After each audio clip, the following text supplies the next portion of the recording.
Okay, welcome everybody to my studio. My name is Michael Markowsky and I'm going to be making a painting alongside of all of you.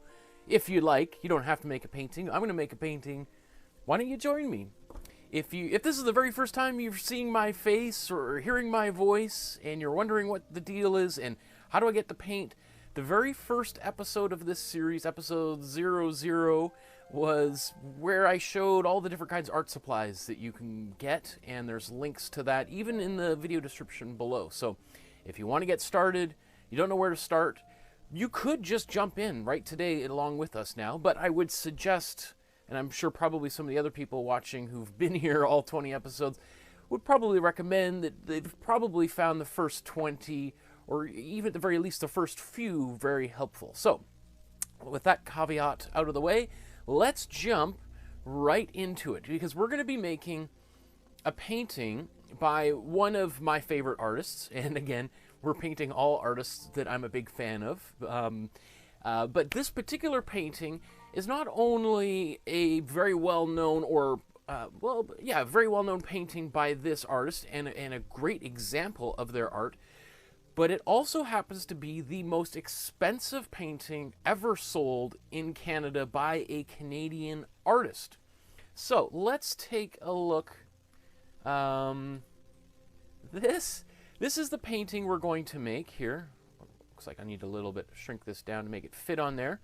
But this is a painting called Mountain Forms by Lawren Harris, made in 1926. So let's just take a quick little backtrack here to learn a little bit about Lawren Harris. And I'll be honest, I'm a big fan of his art, but I'm not an expert by any means on his biography. And I'm currently actually working on a book, a graphic novel, on one of his friends, Tom Thompson, and that will be out sometime next year. But in part of it, Lawren Harris plays a little bit of a part in there, but I didn't really do too much research on him, although their stories intertwine a little bit. But I'll tell you what I know, and here's obviously some info on Wikipedia on Lawren Harris.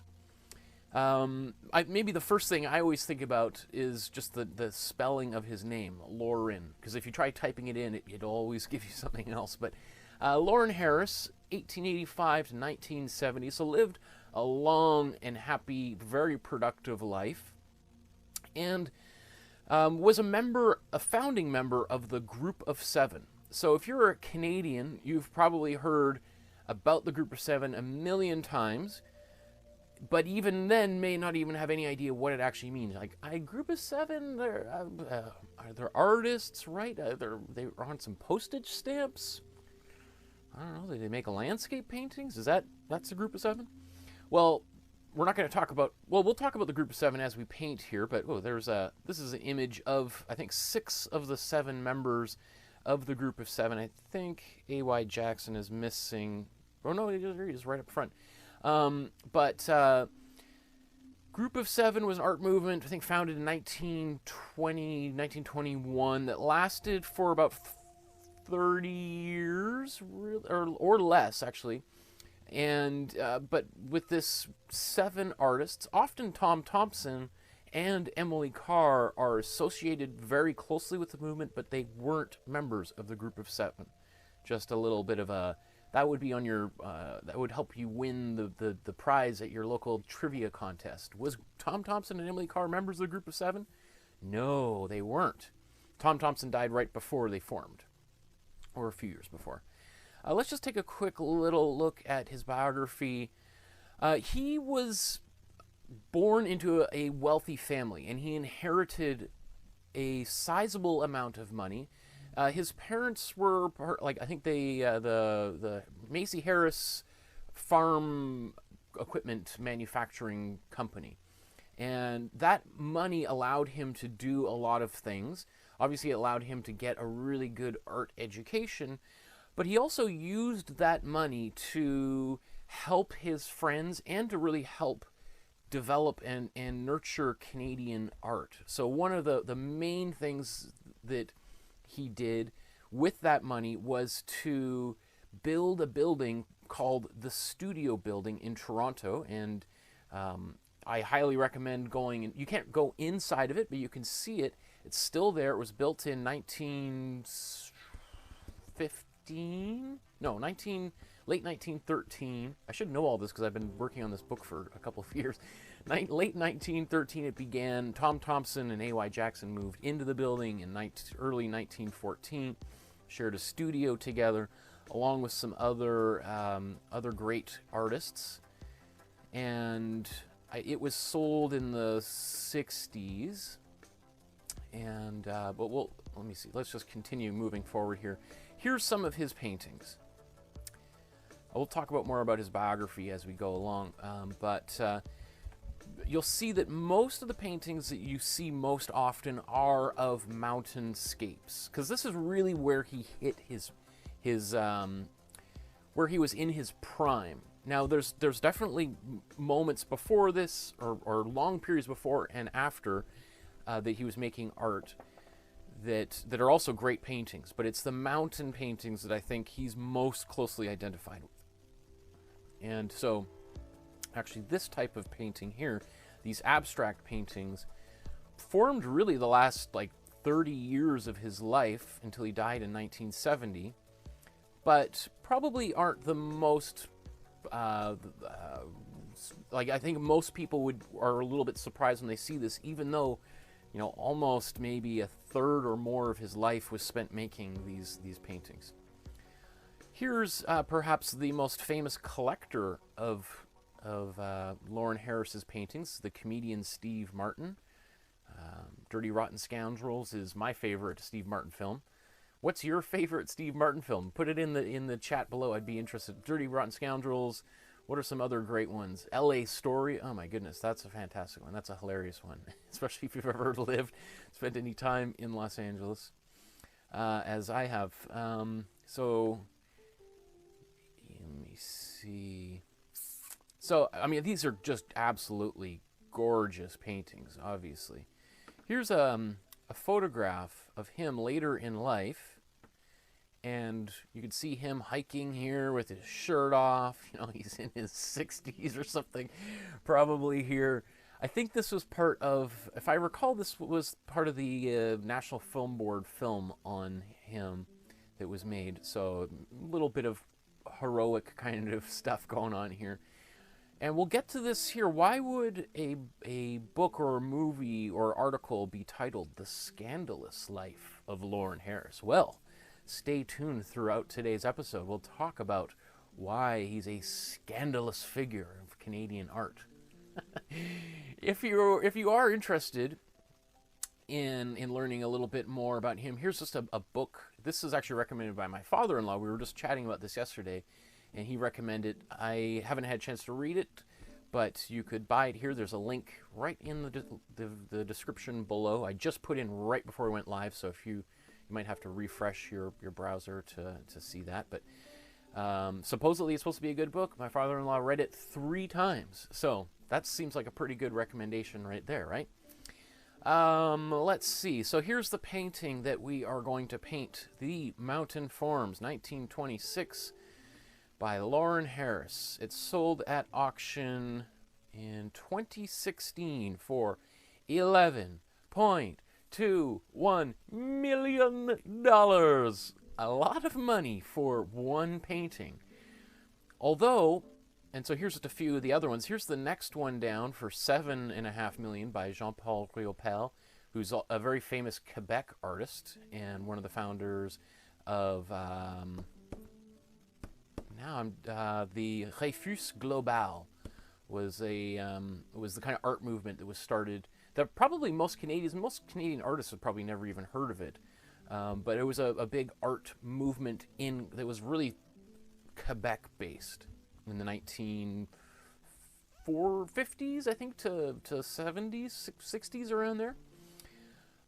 Here's the next one down here, like less than half of Lawren Harris's Paul Kane painting. Paul Kane is one of my favorite artists, great early Canadian painter. Another Lawren Harris painting. Jeff Wall, photographer, a contemporary living artist, number 5. And there's a few more here. Here's kind of the if you want the actual statistics, think this is the first time I've shown a graph in this class, so now I can check that off on a box there. M. Taylor says, can we do a real Pell for one class? That would be interesting. I have thought about doing some abstract, like really abstract paintings, like Jackson Pollock and that kind of stuff, which I do when I teach some classes in person. We do some drip paintings. We could certainly do something like that. In fact, as we go here, I'll talk a little bit about the schedule going forward. So I love this idea of you guys being able to contribute some of your suggestions here and see what I can incorporate into our course going forward. Okay, so I think we're ready to do this. Are you ready to do this? You got your paints and everything ready to go? So here is the painting of the day, mountain forms. Let me see if I can make this fit on the screen better.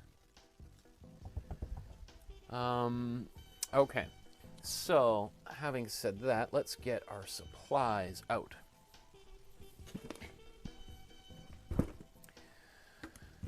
Okay, as usual, I like to kind of just unpack a few things in front of you so that you see how relatively little material is required. Because I think when people think about painting, they think, oh, I need all this stuff. Well, I try to pack it. Everything that we do fits in this one box. So here's my paintbrushes. These paintbrushes were a part of a set that I got at a local art supply store. The links are in the description below. I think so there's two separate sets there that together come to about $20.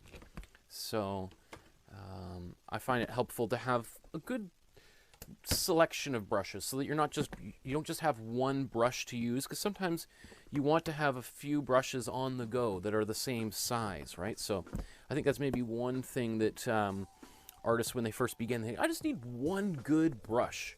Or I see a brush at the art supply store and they're, $25 for a really good one. So I'm just going to spend all my money on one good brush rather than getting 5 brushes.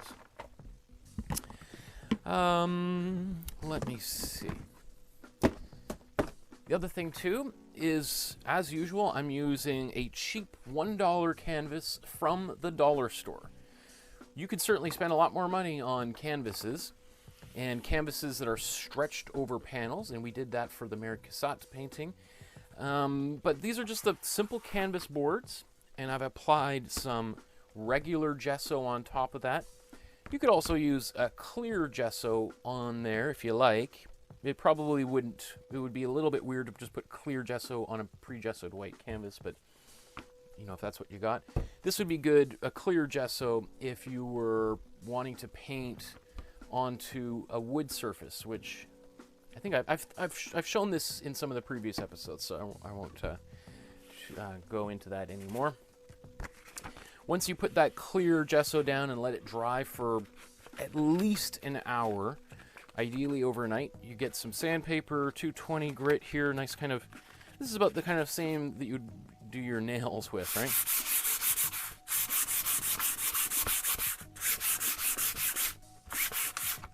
Okay. So just a quick sand to get any little tooth that might still be on there off. And you could probably use something other than your clothes to wipe it off on, but this is my painting shirt. Now, sometimes, by like the very first episode, I think you saw me put some paint directly onto my painting shirt, which was an old shirt, but I was like, okay, I need to make it dirty so that I'm not careful about this shirt. It's already dirty. It doesn't matter if I get more paint on it. Okay. So we've got a canvas. We'll put the paint on our palette in a second. First thing we're going to do is draw this painting out onto the canvas. Now, this is a square painting. So the question is, how do we put a square painting onto a rectangular canvas? There, of course, they sell square canvas boards and square canvases at art supply stores, but we could still easily make this work. So I could see somebody doing a vertical composition. This painting would probably, of any landscape painting, work pretty well as a vertical composition, right? And you just have to kind of maybe condense things, or you could have things kind of going off the sides a little bit if you want. But for our purpose, I'm going to do a horizontal, because this format is known as the landscape format versus portrait format. Landscape format, right? So I'm going to keep it in landscape here, and that'll just allow us a little bit more breathing room here. Okay. So I love the feeling of a new canvas, especially one that's been gessoed. It's so nice and smooth. I often do that when I'm stretching canvases. I just feel them. I'm like, oh, it feels nice. Okay, so let's drag this down here, and let's start the drawing process. Okay.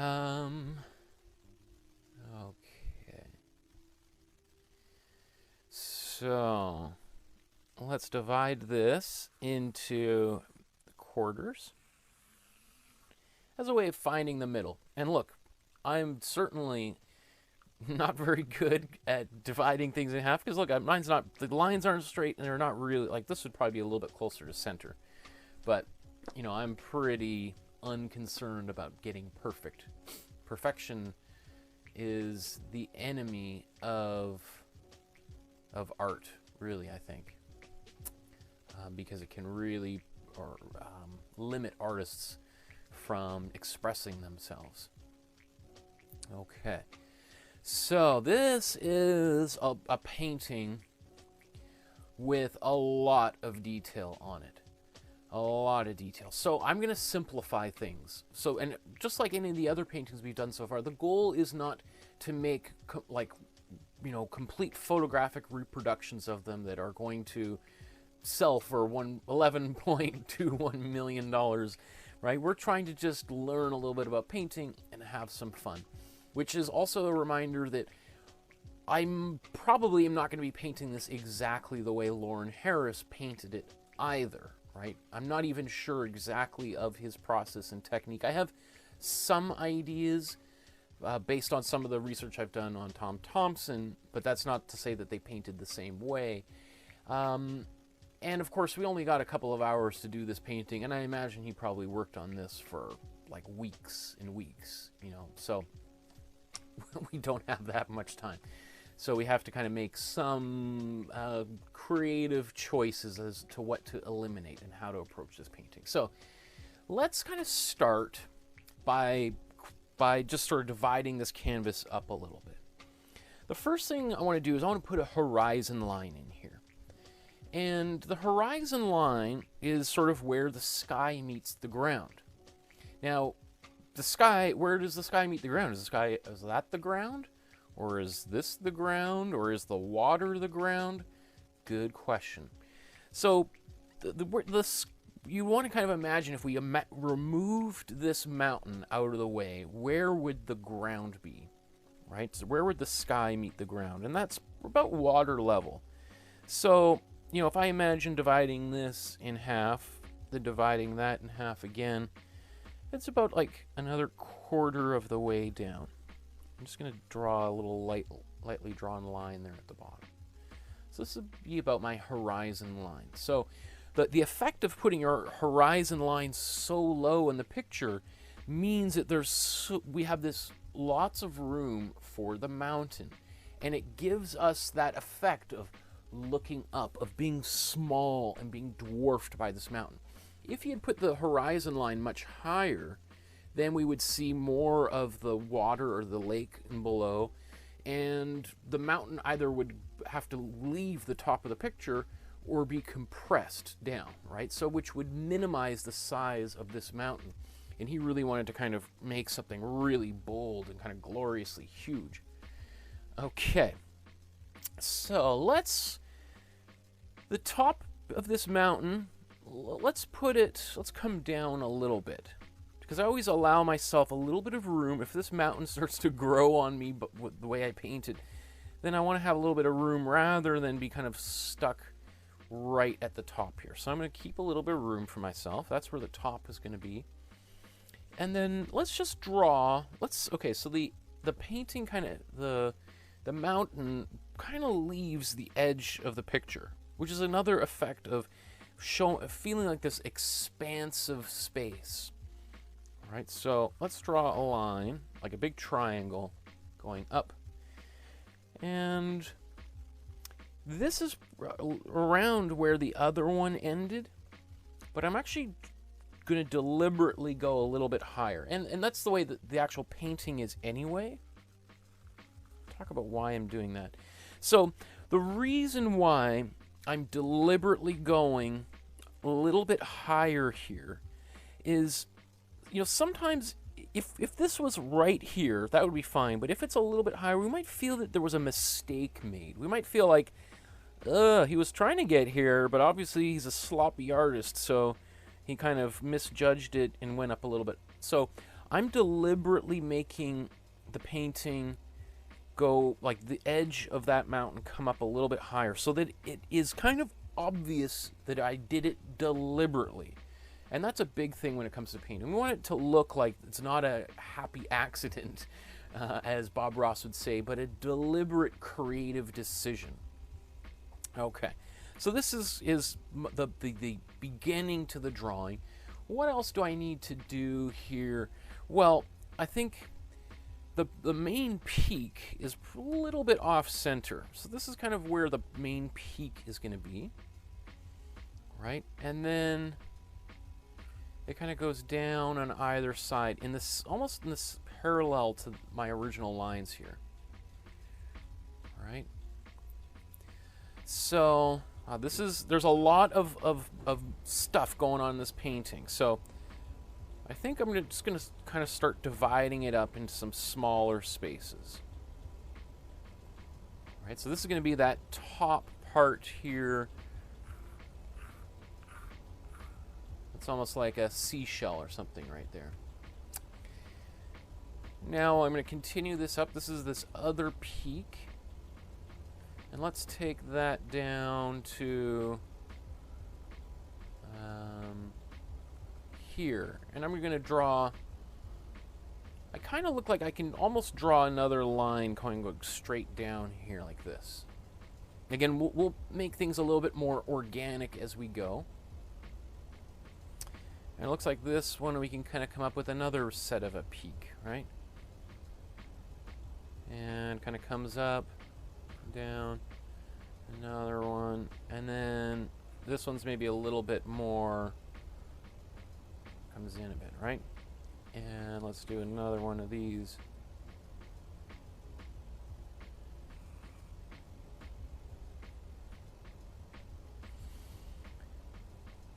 Okay, here, looks like, you know, I could probably get away with doing something like this where that one was. And I'm just going to erase these first few lines I did in here so they don't confuse too many people.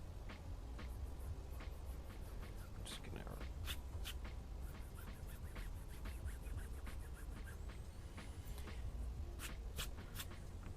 And remember, we're going to paint over this entire thing.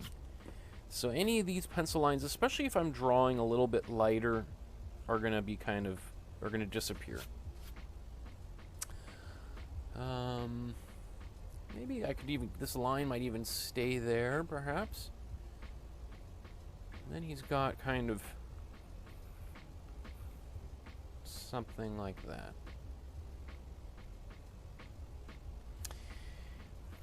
So now there is lots of detail in here. The question is, at how much detail do I want to put in to my initial sketch here, because I'm going to cover so much of it with paint. I think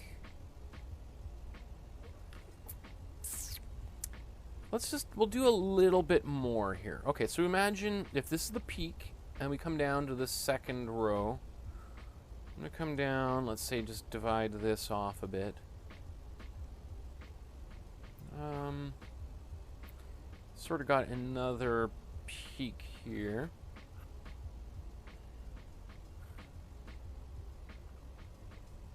Things are going to be a little bit different, obviously, than this original, so. Looks like that kind of curves down a bit.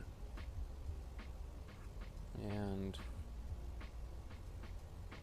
maybe something like that. Okay. Again, don't worry about making yours exactly like mine. Don't worry about it. Let it just, as we paint it, some of these things are gonna move around anyway. So don't worry about erasing too much. And so then we've got this water.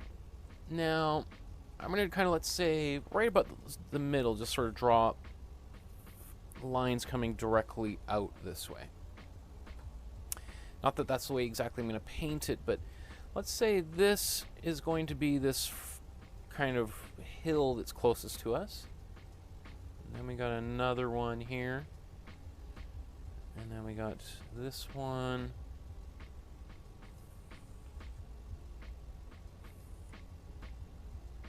Something like that. There is, it looks like a bit of, he does have the shore kind of coming all the way up here.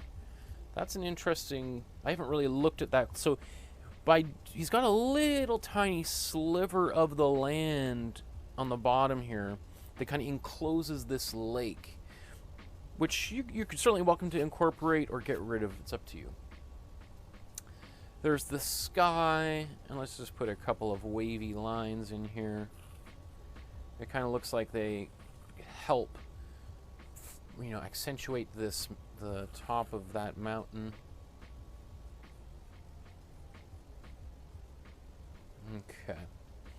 Okay, I think that's good. I think that's good enough for our preliminary sketch here. So I'll take my mandatory sip of tea while we sketch. Okay. And again, at any time, feel free to pause the show if you need more time to do sketching or anything else. I'm looking just again at my own sketch, and I see that the way that I've drawn it out so far anyway is maybe stretching that mountain out, whereas his is maybe more vertical, and mine's going to be a little bit wider. If you want, as we go here, you could certainly kind of chisel things in. There's plenty of ways to do this painting. Next thing what I'm doing is I'm looking at this painting, trying to figure out how he painted it and what colors we're going to need. Well, if you've seen any of these episodes before, you know my approach is using some warm and cool colors to create depth in the painting. So that's going to tell us we're going to put some warm colors in the foreground, like the lake and the mountain, and then we're going to put some cool colors in the background, which is basically the sky. That's our entire background. Because you could think of the lake as being your foreground, the mountain as being a middle ground, and the sky as being your background. Right? So those kind of three spaces, although the way he's painted it, the space is kind of compressed. There's not like we see other mountains way off into the distance. There's a kind of compression of space here where everything kind of feels sort of next to one another, right? It's not that same kind of depth of space that we might see in some other, or specifically his earlier paintings. Okay. I just want to take a quick little break here because I would like to bring my favorite special guest onto the show, the bravest little girl in the world. Aw, I'm just such a proud papa. This is our daughter Edie Lowe, and she just had her vaccinations today, or flu shot, and what a brave girl, didn't even cry, which is, so, I just want to show everybody my favorite girl. And she likes to chew on absolutely everything, put everything in her mouth, especially the most toxic things. Let's look at Mummy's right over there. But this is what it's all about. I'm hoping one day she will want to follow some of these lessons along and learn a little bit about how to paint herself, right? Okay. And one day I want to make a whole series of paintings just for little kids too. So that'll maybe be next summer. And maybe she'll paint along with me. Bye-bye, everybody. Thanks, Edie. Thanks, love, for bringing her by. Oh, this is that little finger thing. I don't need that. Okay. She's a little bit quiet today because she just had her shots, and so that's understandable. Let me see. What was I going to... Oh, let's go back to this... Is it this view? So, we're going to now mix some colors here. So I'm going to move my palette out of the way. And, I think we're probably going to need almost all of the colors. Now, clearly, we're going to need some blue. There's a lot of blue in this painting. So I'm going to squeeze some cool blue out. We're going to need a good helping of cool blue. We're also going to need a good helping of warm blue, too. And we're going to need some white. We're going to need lots of white. There's a lot of white in this picture, so... And I might need to add more white elsewhere, but I'll start with some right in the middle. Now, the question is that everything? Is this all I need? You could probably make this painting, a version of it anyway, with just these colors. But I'm going to add a little bit of the other ones anyway, because as you'll see, we're going to need it. I'm not going to put too much of everything here.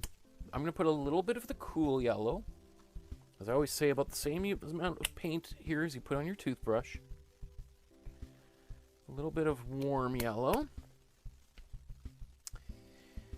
Because these colors are going to help me get some of the greens. And there is green in the painting. So we'll look at that here in a second after I got my paint on the palette. A little bit of red, because there's some purples in here as well. So we've got the cool red. And we've got warm red. And while we're here, I'm actually going to put a little bit of black because I see some gray in this painting, and we can get away. I've shown in previous episodes how to mix a gray without black. You need white to mix a gray, but you can get pretty darn close without any black. But for our purpose, we got a lot of stuff to paint, so we're going to use the black to create a gray to help speed that process along a little bit. Okay. Whew, okay. This is a painting I've been wanting to do a Lawren Harris for a long time. I've done a lot of drawings of Lawren Harris paintings, but I've never made a Lawren Harris painting. So this is going to be this is going to be fun. This is going to be a little experiment for me too. And it also presents some challenges as how we can do this painting in a relatively short period of time. So let's get to it. So let's look at this background. Let's look at the painting one more time before I start mixing some colors. So, as I said, we're going to put some warm colors in the foreground and cool colors in the background. That sounds great, but if we look at the palette, we've got a warm yellow, a warm red, and a warm blue. And we've got a cool blue and a cool yellow and a cool red. So we've got 3 cool colors and 3 warm colors. So which color do we want to put in these warm and cool places? Good question. So part of what we can do is just do a little detective work looking at this painting and trying to see if first of all, Lawren Harris used this particular technique, which is not everybody was using this technique. And then second of all, if he was using that technique, can we see what colors he used for this technique? So let's start out in the background, because that's probably where we're actually... Well, I was going to say we will start with the background, but we may actually go into the foreground first and then the background so that the foreground can dry first. So, but since we've talked about the background, we're going to use a cool color. And what I'm going to suggest we do, and let's go zoom into this painting, see if by getting a little closer we can see. What I'm looking for here is what we would call the local color. And the local color, you know, if I talk about an apple, right? An apple, a red apple, the local color is red, and a particular kind of red. And that's the one that we think of, you know, if we were to pick up one pencil crayon, that would be the color.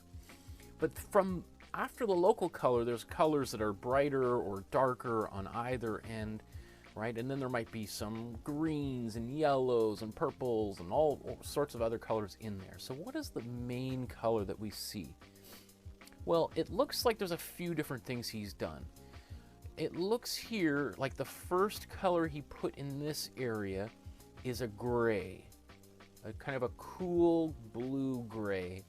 And then he's later on painted just a blue, like a tinted cool blue over top of it. I don't know if you can see that there's one color and then another color painted over top of it. That's one thing.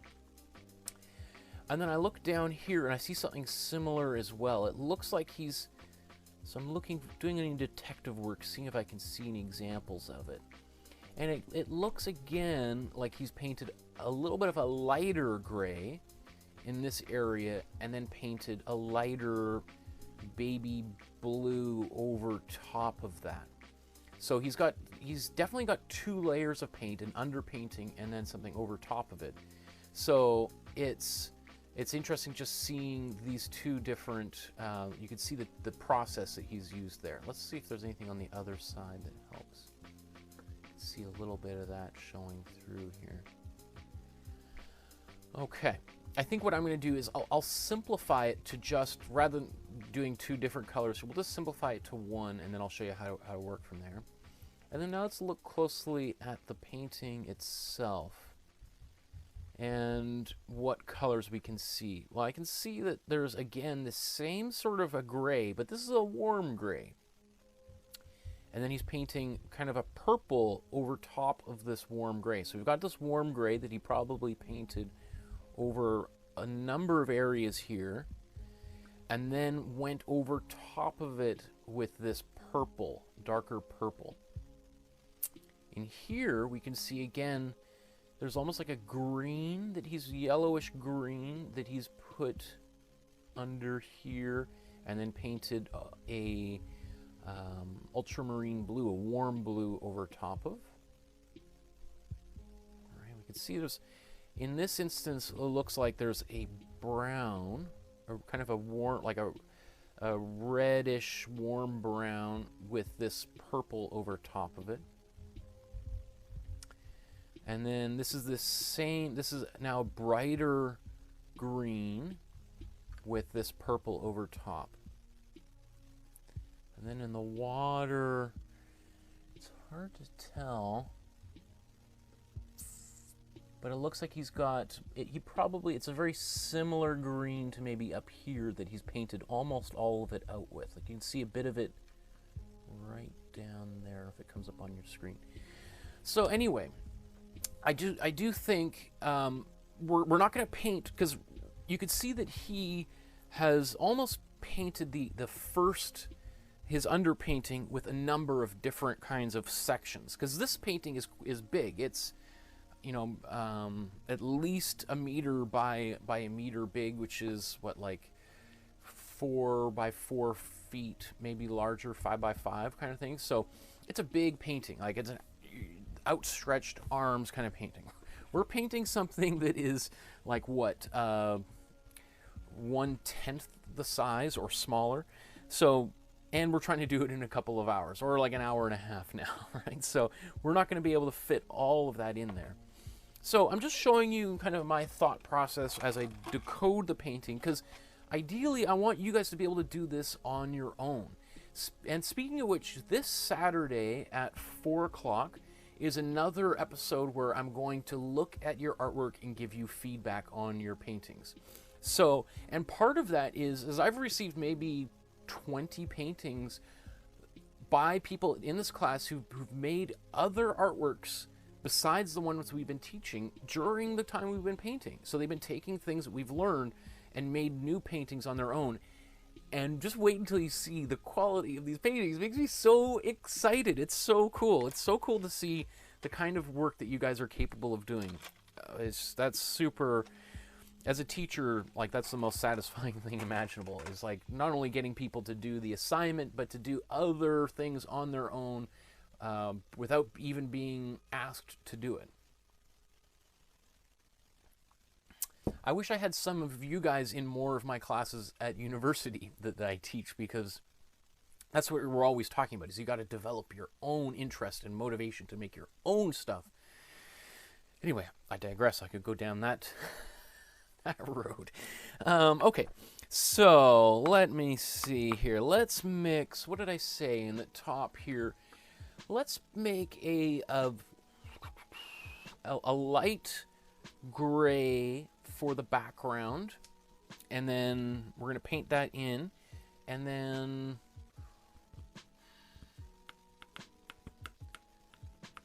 I might divide well, we'll see. We'll do one thing at a time, Michael. One thing at a time. Well, and I was going to do one thing first before the other. Actually, let's paint the foreground first. Sorry. I'm doing all of this thinking live here, folks. There's no smoke and mirrors to how this is being done here. Which you're probably like, yeah, it doesn't look like it. Doesn't look like there's any smoke and mirrors. So what I want to do is I'm going to mix a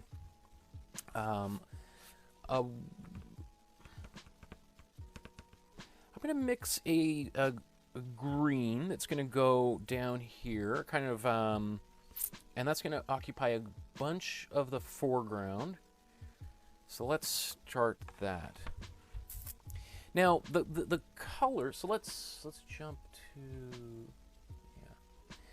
So I could use, if I wanted to get a really bright, poppy, like this is one of my favorite colors, these cool blue and the cool yellow. It gets these, so this is literally exact, this is our color wheel, which we did on our very first episode. If I mix those two colors, these two colors, these are the kind of colors I get. Like, I love these colors, but they're also cool colors, and they're going to want to move backwards into the background.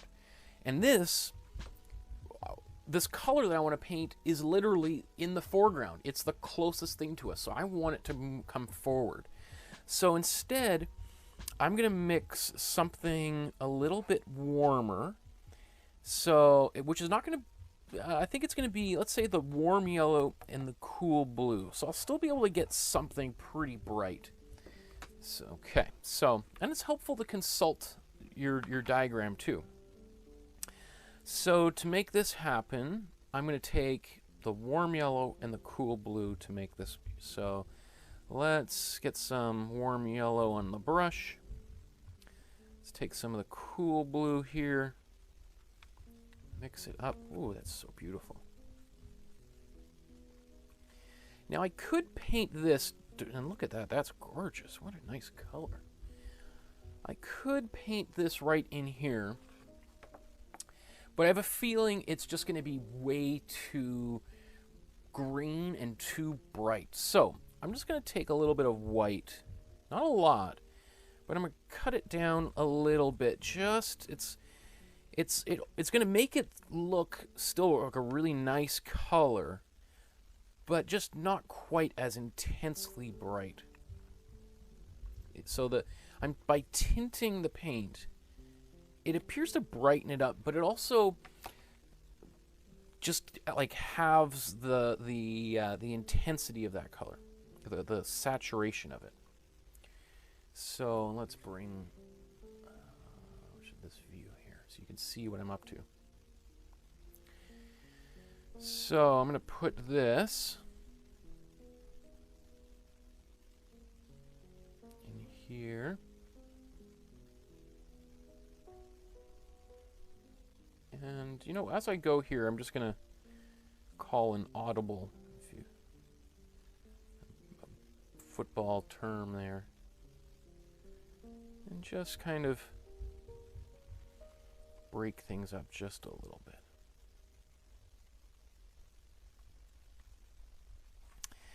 And I'm going to take this same color. And, you know, first you're like, oh no, I've obliterated all my lines. What's going on? I won't be able to see what to do. I'm just going to mix a little bit more here. Right, as soon as the paint dries, all of these pencil lines are going to start coming back through again. And if you're really concerned about it, you can just kind of brush it. Or if you're really, really concerned, you could wipe it away a little bit. And it's like you're going to stain the canvas a bit.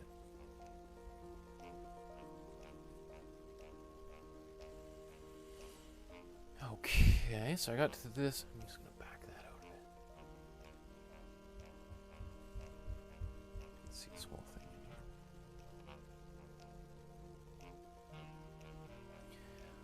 here. What else do I do? Looks like there's...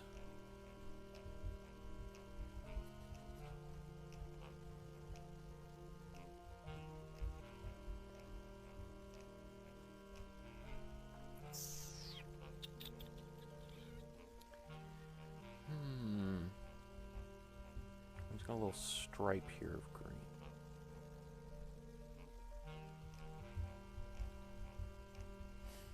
A little something like that. And you might be kind of like, oh, there's some variations, it's not super consistent. That's okay. It's actually going to be kind of neat to have a little bit more variety in this painting. So we got that done here. First layer in. And I think you can already, especially if this is not your first session painting with me, I think what's exciting is you're like, oh, I can see how these colors are going to magically bubble through the layers that are going to come over top of it, right? So that's exciting. So next thing I'm going to do, going to wash my brush, because I'm going to make a purple, well, a grayish purple under here. I might even,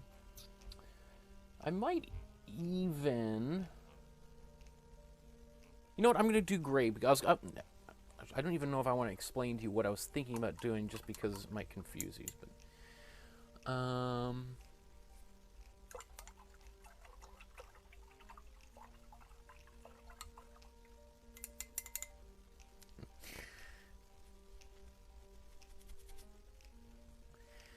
that's cool. People, you guys want to create your own Facebook group to share all the paintings you guys have made.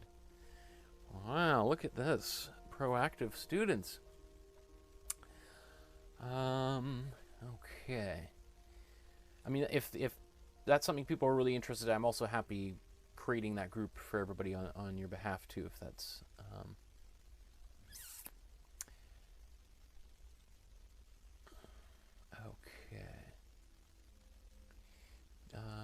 sorry, what's the... Dawn is saying... just sort of reading all of those comments in there. You guys are on your own discussion here, so I'll just leave you guys at it. Okay, so the next thing I'm going to do is I'm going to put some gray, a warm gray, in some of these areas, and then we're going to have a little bit of a white, or kind of very light white blue here. Okay, so let's continue. So to make a gray, what I'm going to do, grays is fairly, actually before I make the gray, because I'm going to mix a color and then put some gray in it. So let's put Although, you know what? Yeah, we're going to put a little bit of red and a little bit of purple. We're going to mix this together. It doesn't need to be a lot. Right, just kind of a foundational color. And then I'm going to take some white, mix that together. I'm going to take some black, and I'll mix that together. All right. Now this might be a little bit light, so I'm going to take a big scoop of white. So you can see it's a gray, but it's not just black and white. There's this little hint of purple in there. I'm just going to give this area just a little bit more life. So let's take this color, and I'll bring, here's the original, back here.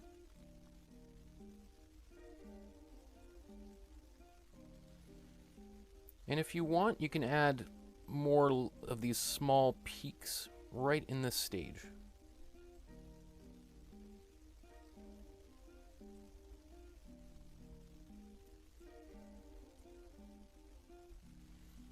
Oh, there wasn't supposed to be this here, but I'll put it there anyway. That was supposed to be, I can always paint over that, so I'll show you how I can fix that. So I'm actually going to just continue painting this here. Because it might actually look nice with another layer of paint over top of it.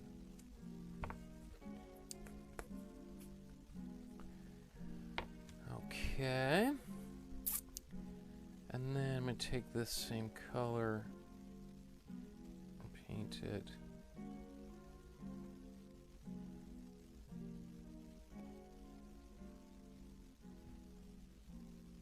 Right here.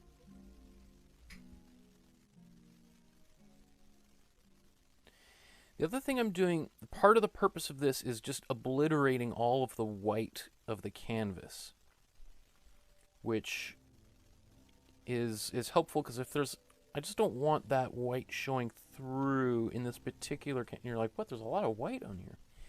Yeah, but but it's white that I'm going to paint on top later on. Okay. And there was a little bit of, there's another kind of peak in here somewhere that I'm going to put.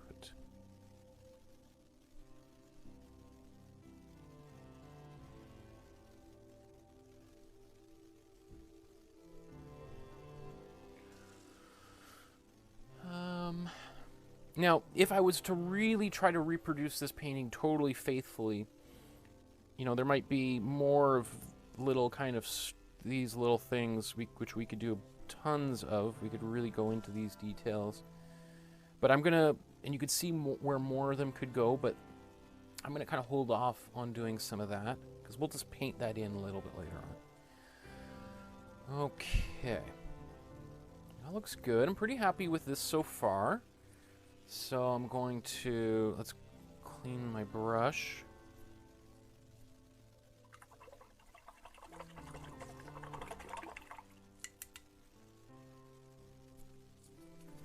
We're going to do one more underpainting layer for the foreground.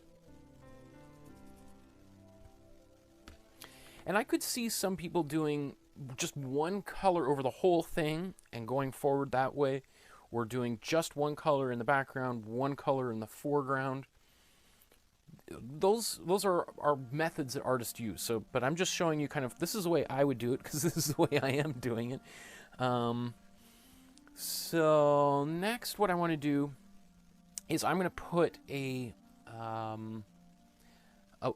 blue here, ultramarine blue with some white.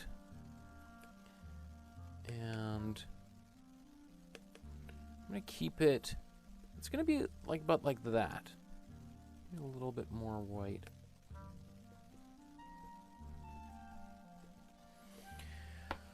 Okay. Let's put this in the top peak here.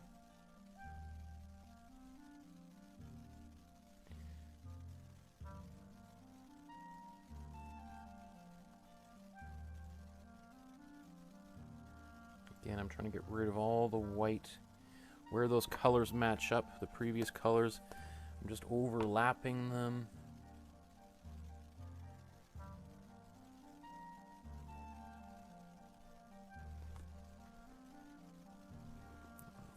White in here. Just running out of paint that I mixed.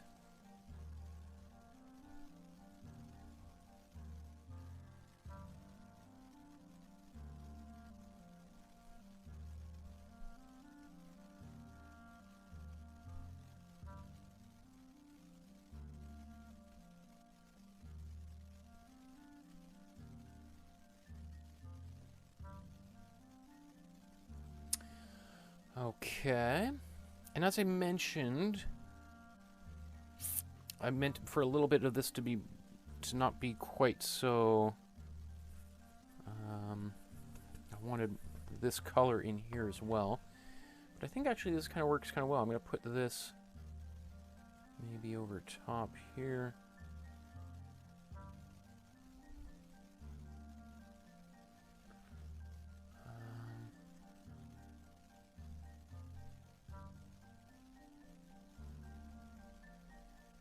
Yeah, that's kind of cool. I like this.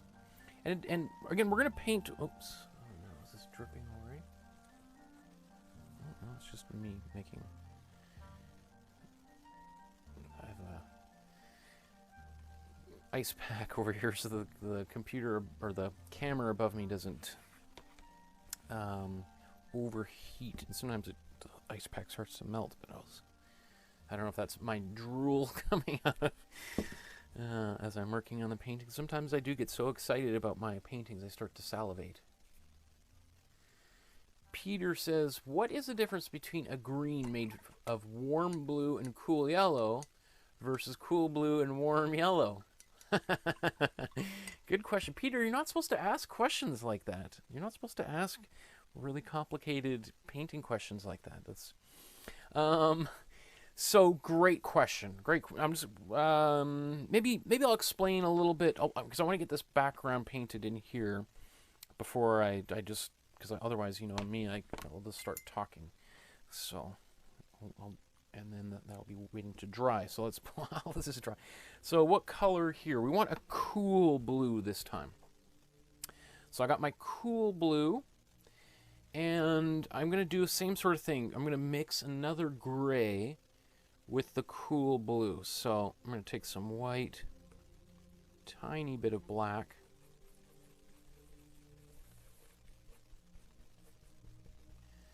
I'll take some blue in here. Ooh, what a beautiful color. Let's put a little more here because I'm going to need a little bit more of each. A little bit of black.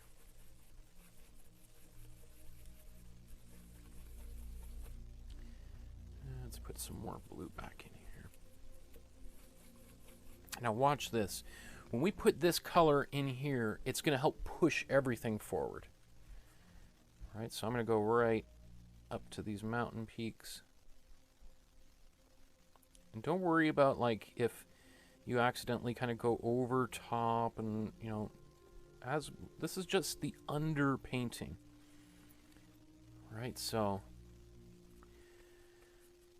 there's going to be more paint that's going to go over top of this. Some little buddy that jumped ship onto the painting there. Right, you know, there's some of these little kind of funny looking things on there. Don't worry about the being perfect.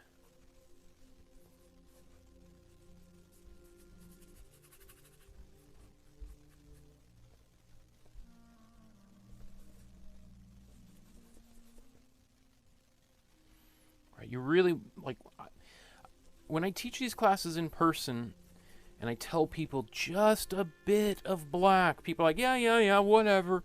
And they take a big scoop of it because they're just like, he's probably kidding around. And then they go, whoa, I didn't really expect the color to change so radically. And it's like, yeah, it does. Black is, intense color. Like, once you put it down, or you mix it into another color, it is really hard to lighten that color back up again. So much so that I just tell people, mix another color right next to it.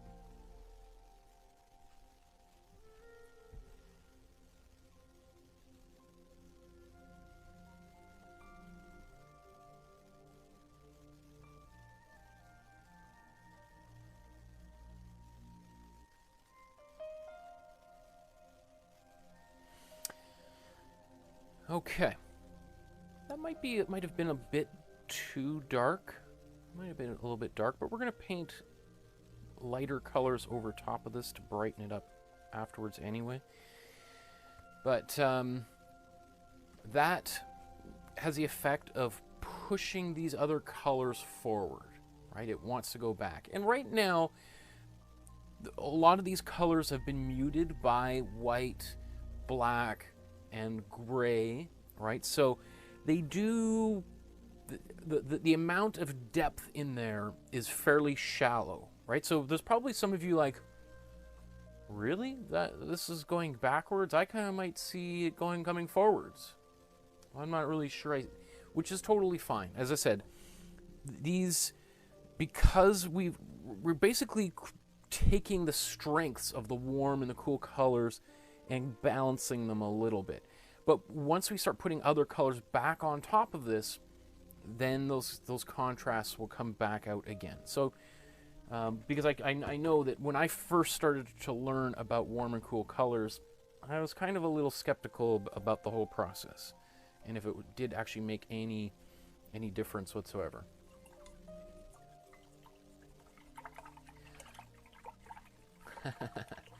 So I'll get to your question here, Peter. What is the difference between those colors? And Donna says, why don't you mix it and find out? Well, maybe we could do that. Maybe, okay.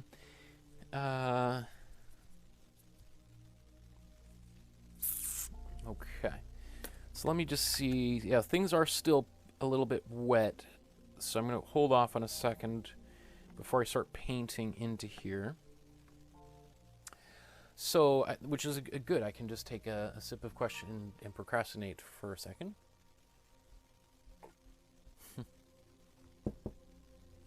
And while that's drawing, talk a little bit about Peter's question. So, what is the difference between, so I can get your question exactly right, the cool blue and the warm yellow? So if I mix these colors, what's the difference between this mixture and this mixture, the cool yellow and the warm blue? This mixture, right? So what's the difference? Essentially, because what I've done is I've mixed a warm and a cool color together, right? Which is diluting the effects of either the warm and the cool. The warm and cool. So does it matter if I use this color or this color? Good question. And it kind of depends. It kind of depends because, if I'm about halfway between each one, these are here, they're pretty similar, right? But it's when I start going maybe to one side or the other, the color is going to kind of change. And it's because it's going to be more dominant to one side or the other, right? So in this instance, I used the warm yellow and the cool blue to get this mixture. And I used a little bit more of the warm yellow in the blue. And so this got me, because I want more of the warmer yellow than the cool blue in the foreground, right? If I had used, for instance, if I wanted this same kind of a green in the background, what I would have done is used the cool yellow and the warm blue, because I would see more of that cool yellow up here and less of the warm blue. Does that make sense? Right, so it's like what is the color that I want more dominant? Which do I want it to be, warmer or cool, even though I'm using a warm and cool color together at the same time? It's also, they are different colors. They are, I'm using essentially two totally different sets of color. And, there are many different kinds of warm yellows. And so it's possible that what I say is a warm yellow, yours is maybe even more orangey than this, right? Or could be going, so by mixing those colors, I'm going to get a slightly different mix. Like you could see, I love the primary cyan because when it mixes with the yellows, we do get this a little bit of a punchier color, a punchier green, a little bit more of a lime green. So that's why I use this down here. Because the cool yellow and the warm blue would have given me a little bit more of a grassy quality, a grassy blue or green, and it would just be not quite as punchy, right? So it just wouldn't be as have that emerald quality that I like. Really good question, and that's definitely something I've thought about many times, especially when I was getting started, is like, what is the difference between doing all these things? Okay, so it looks like my green is dry, so let's start there. It's also in the foreground anyway. So, although I do want to think about, like, if I'm going to be resting my hand on this while I'm working on it, ideally, I'm always trying to think about, if I can, be working from the center outward. That way, because it can be a little bit difficult if the final details you got to be right in the middle. And then you're like, your hand is kind of shaking, you've been painting for a couple hours and you're just getting tired. So ideally, this area I would be painting kind of first so that I can slowly work my way outward. And it does actually look like this area is dry and the same color here, so I think I'm going to work on this first and follow my advice to... So, this color is this kind of dark... Oops, that I just happened to touch the only wet part of that area. So what I'm going to do is I'm going to mix a little more of a purple that's going to go onto this area, a purple. So let's do that right now. It's going to be very similar to this here, but I might add a little bit of gray in there. So we'll see. We'll see how this goes. And I'm going to start moving down to a smaller brush so that I can get a little bit finer detail here. So let's take some warm red. Let's take some... Actually, you know what? Since we were just talking about this, because if what I was just about to mix was the warm red and the warm blue, which would give me a kind of more of a brownish purple. So instead, I want a little bit more saturation in my color. So I'm going to use the warm blue and the cool red. Which is going to be a little bit different than this, and have a little bit more punch to it. So I'm just going to clean that brush.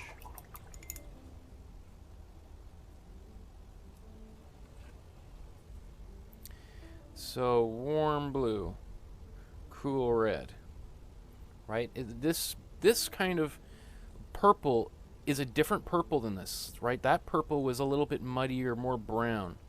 This is a much nicer, saturated purple. And we'll see, especially when we start adding some white and stuff to this, it's going to really kind of sparkle, because it's on the outside edges of the color wheel. So And I'm going to be mixing this and adding more or less blue and red as we go here. But, you know, we've got a cool red and a warm blue, so it is got some of the properties of a cool color and a warm color.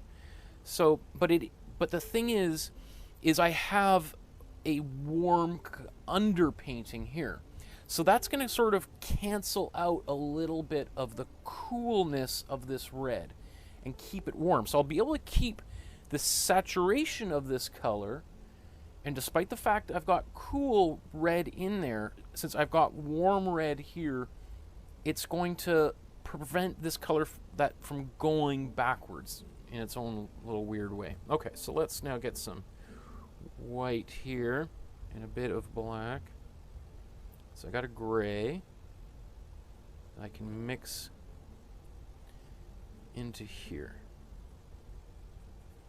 All right, so you can see, I mean, obviously there's more gray in here, but it's just it's a much brighter purple. So now let's I'm gonna kind of work my way from left to right a little bit, so most of this is dry here. So let's just start going right on here.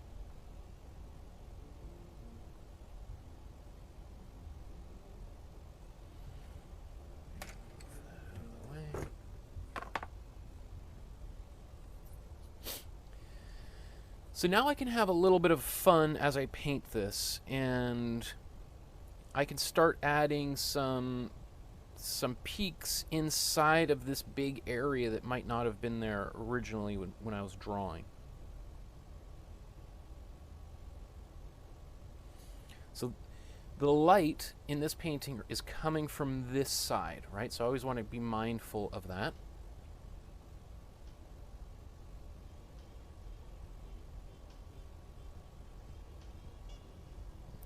Okay.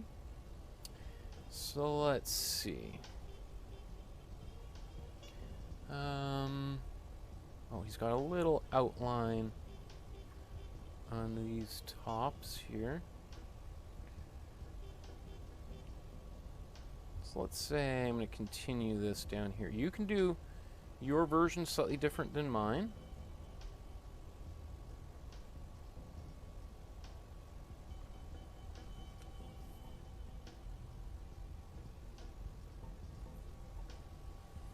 Right, I'm already departing from his painting a little bit, right?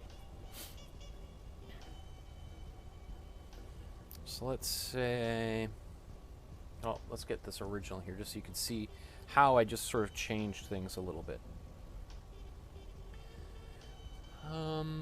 Let's go.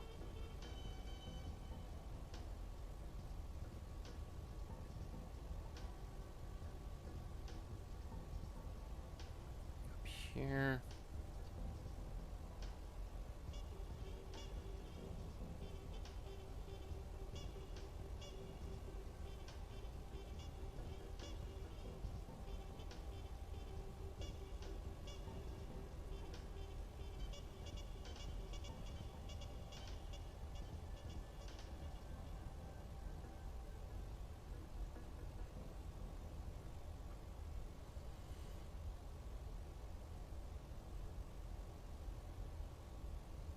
So, you know, I can't quite see some of my pencil lines underneath here, which is just fine. Some of that's kind of disappeared.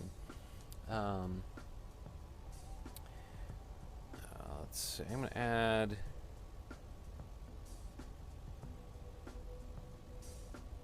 another little bit here.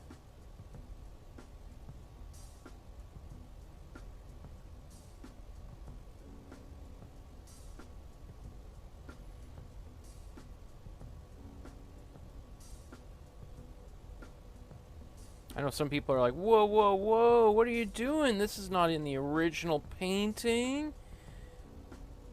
Right? Who cares? Who cares? Right? The way that we've each painted our paintings slightly differently. And I love that. I want to embrace that.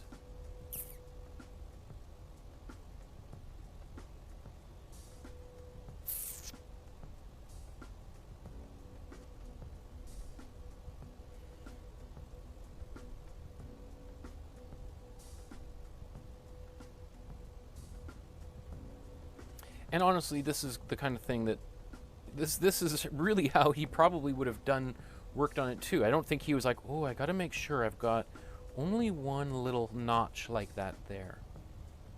Like, I think he was like, whatever's going to make the best painting, and however I can deal with the paint that I've already got on the surface here. I'm just going to have to make it work.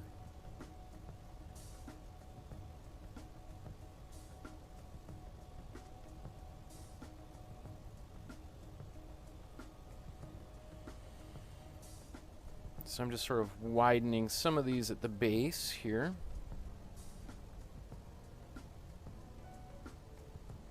And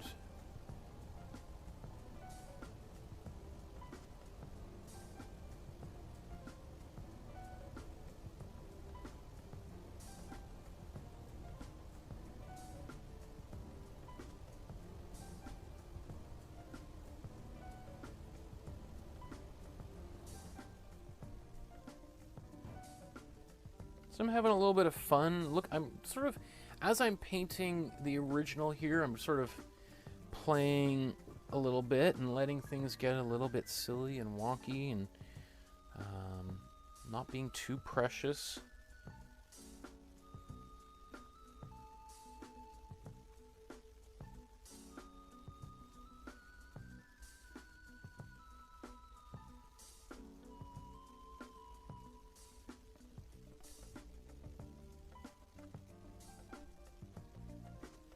It's definitely taking some dramatic turns from his painting here. And I'm just partly doing that also so that you feel the freedom to do the same thing in your painting as well.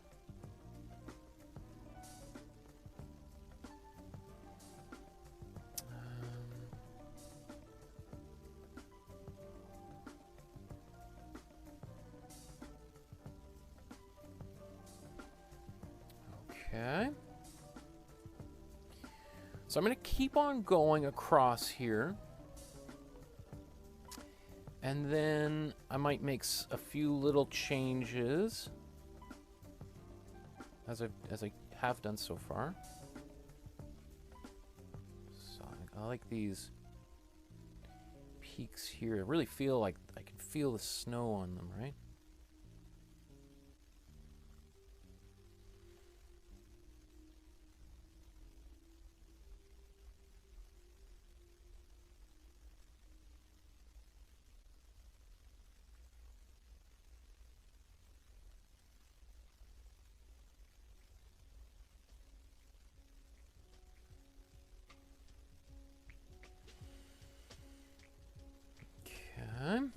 Keep on going across here.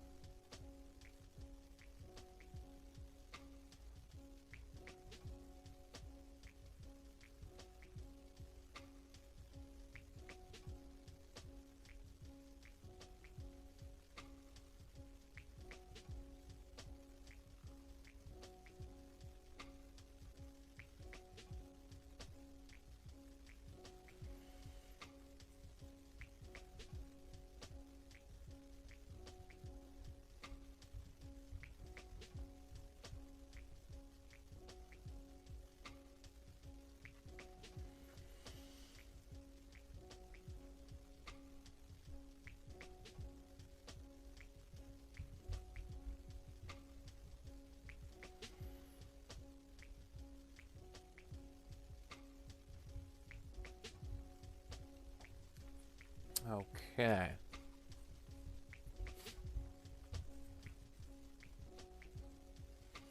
So we have, let's do a few more in here. This other little change that I made.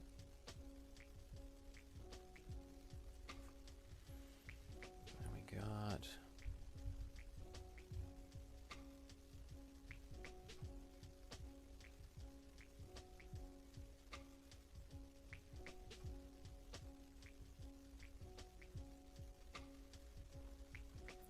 here.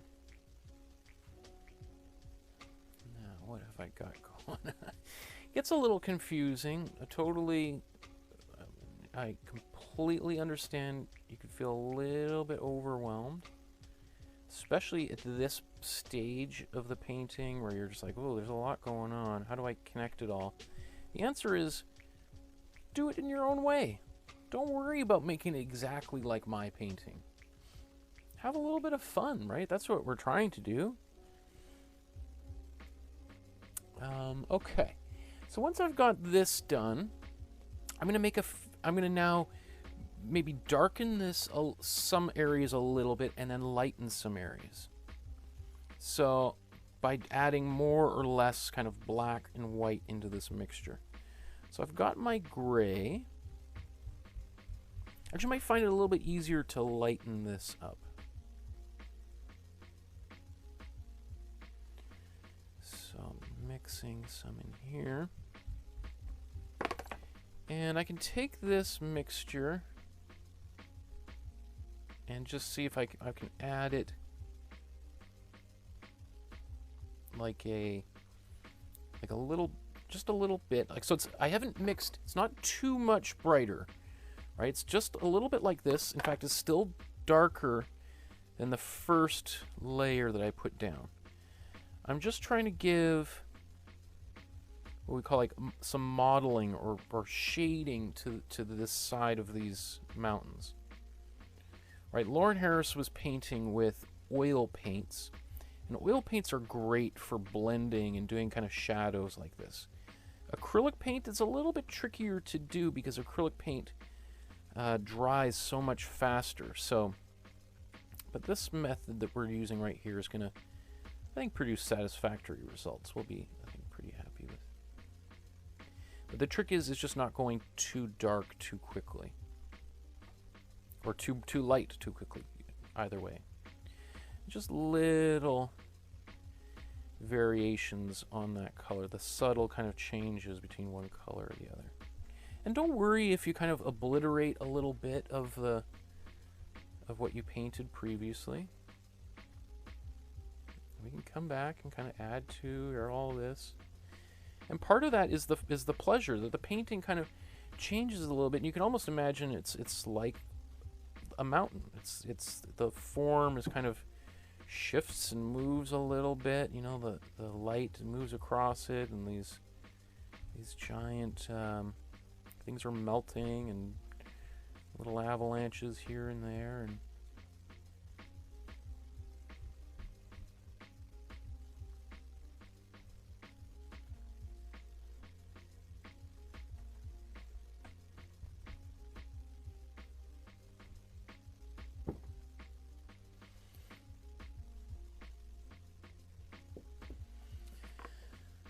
okay.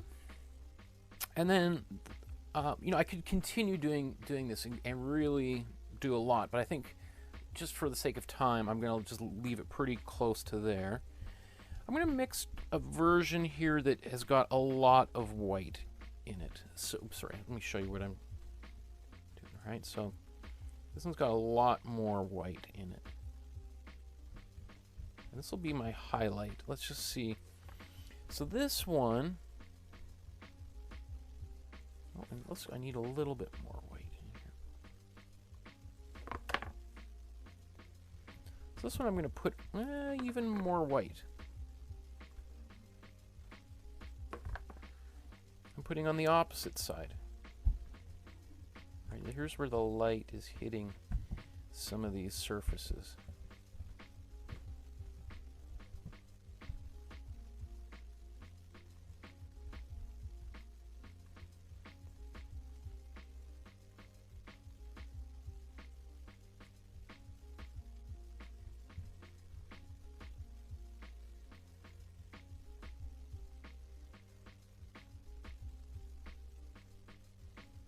I might even, these lines I just created, I might actually leave that there, just because that could be, when I'm looking at his, I kind of see them too, but,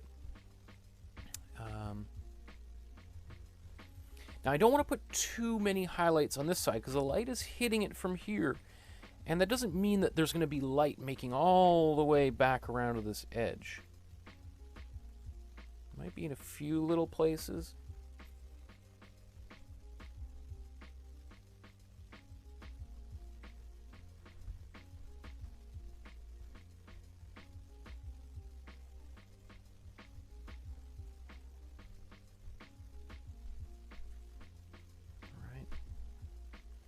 So you want to think like, where are the highlights here?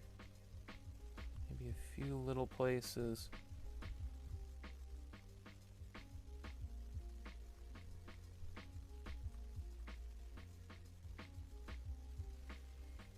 And I can keep on adding more and more white.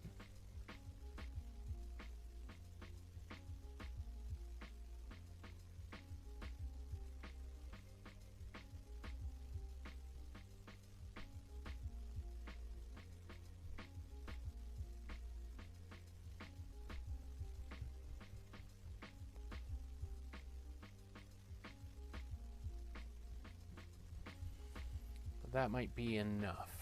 That might be enough here. Maybe a few little striations on there. Coolness. Again, that white's gonna go a little bit darker as it dries, but that's pretty good. Like, already, do you not feel some mountainous quality of this painting, right?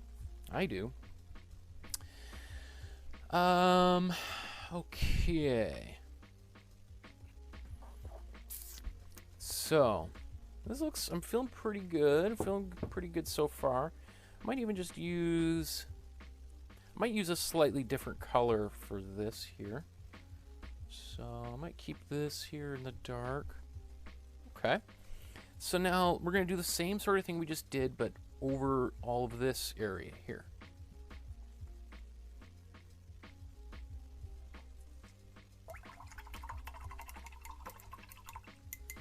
And to give you an idea of the way that Lawren Harris would probably have worked, you know, he might have spent like a week solid, like we're talking like 9 to 5, working on this section here, right? Or this one color, slowly doing that. And then another week in here. And so, you know, when you're thinking about like, why is one painting worth millions of dollars? Well, you know, time to make a masterpiece takes a while. Okay, so we're going to mix. So this previous color that I put down here, if I recall, was my warm blue and white. I think that was, there might have been a little bit of black in there, a little bit of gray. But I think it was mostly tinted with just white, right? So this time what we're going to do is we're going to paint, let's look at the original here. Mostly just white and a little bit of gray and this warm blue, but 90% white is going to go on top of this here. And we're going to do the opposite. So last time we did the darker side. Well, we can use this here as part of the darker side. So we're going to put white, the highlights, coming from this way, going this way across the painting. So it looks like I've got a bunch of different colors mixed in that white already. So, and I want this to be, this is the big white part of this painting, so I want it to be as relatively kind of clean as possible. Okay, so here's my white. Let's add a bit of blue. And you can see when I said bit of blue, I was not kidding, right? Because this is mostly white in here. So I just want to take a look at what is wet on this canvas before I start painting right into it. So I'm gonna, let's say, where can I start here? Let's go right up top here. So I'm looking here, let's start right up top. Right at the peak. You know, I accidentally went over a little bit down here. That's all right, because I'm gonna probably tune this up at the very end with a little bit of extra dark purple.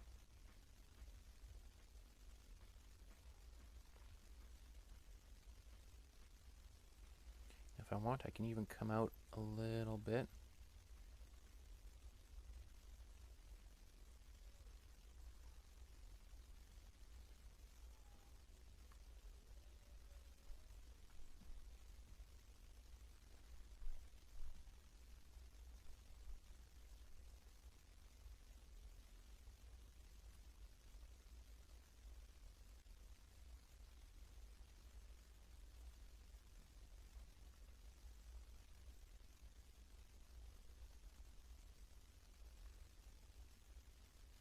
Obviously, there's way more details in there than I've painted, but I think we'll just, that's okay. This is also a little bit tricky because this is kind of involves a bit of a mind inversion here. We're not very used to painting, working from the bright and darkening things down a little bit when it comes to painting. So it might be a little bit tricky because often we started here with a darker and got kind of lighter. Here we're going in the opposite direction. So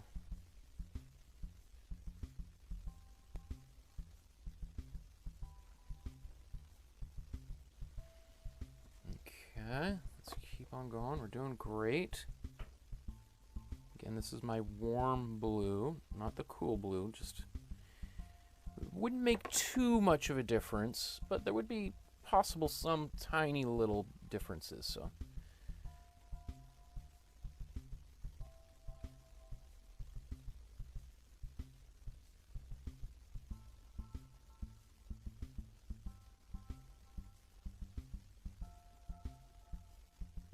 right, see, I'm kind of building another mountain peak right there out of it. Just, I don't know if he had that in his or not. Oops, let's back that up just a bit.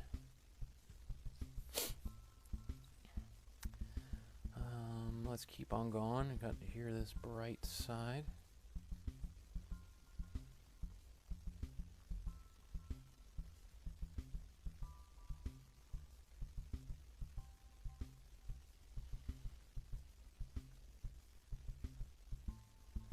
Here again, we've got these peaks within peaks.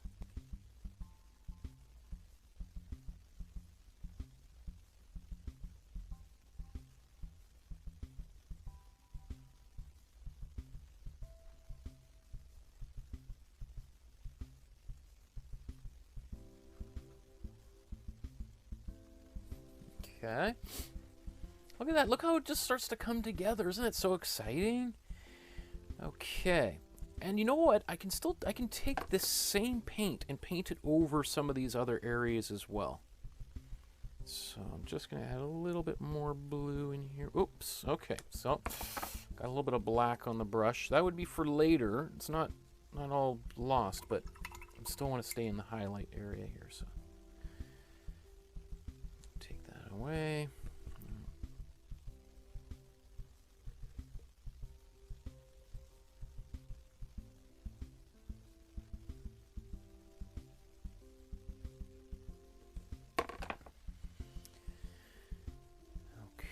So coming down here with this warm blue.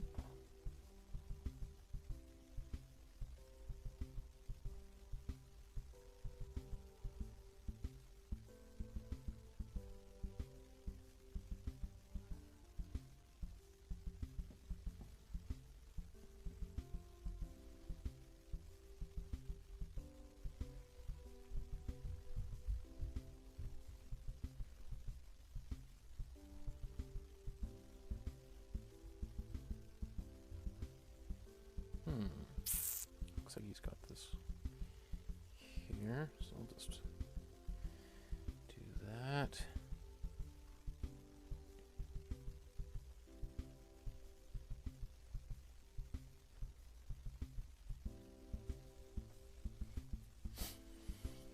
Okay. This feels good.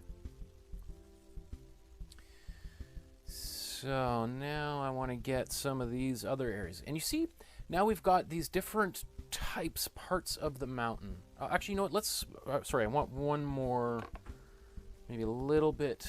I'm going to, what do I want here? I want a little bit more blue in this mixture here.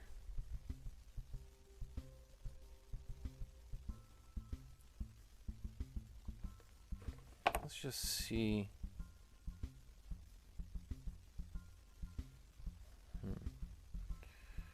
That one, this one I'm going to put, actually I'm going to put even a little bit more blue in here.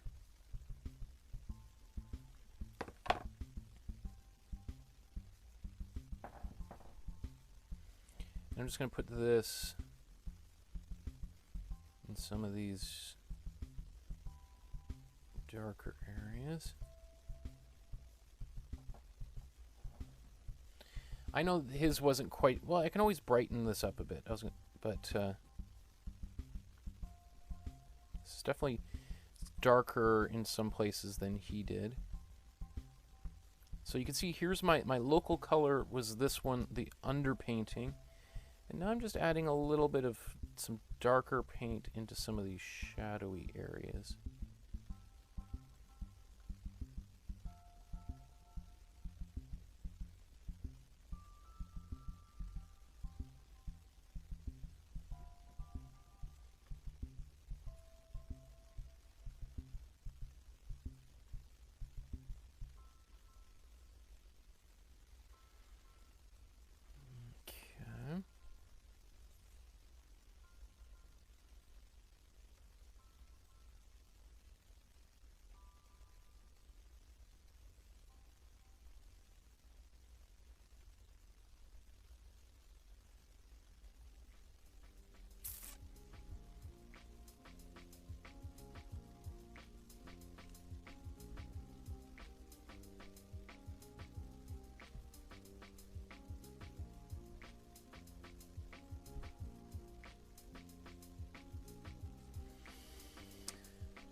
Okay, so I might at the very end put a little bit more white back into some of these peaks up here, but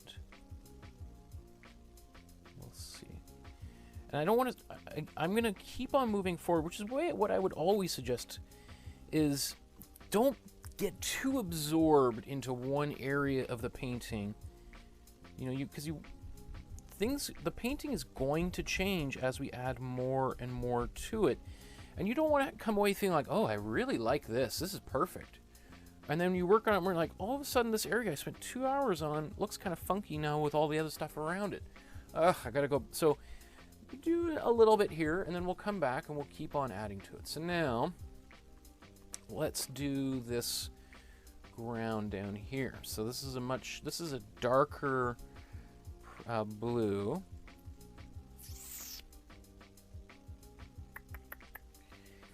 So I don't want to do this. So what I'm looking at is these areas here, these really dark blue. So let's just see. I mean, I could put this pure ultramarine blue right in there. I have a feeling that's going to be way too intense. So I'm just going to take a little bit of white and we're going to just mix. Oh, I could probably do it right here.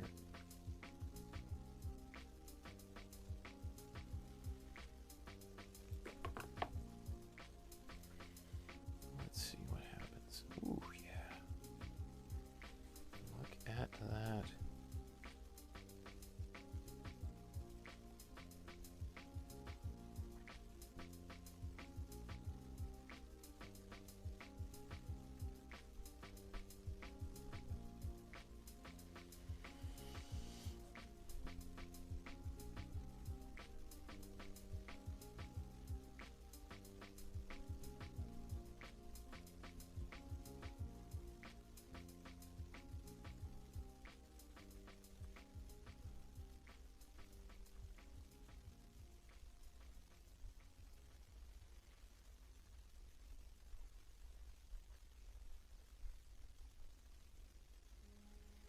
So I might even go back and darken some of that again a little bit later on, but don't want to go too dark too quickly here.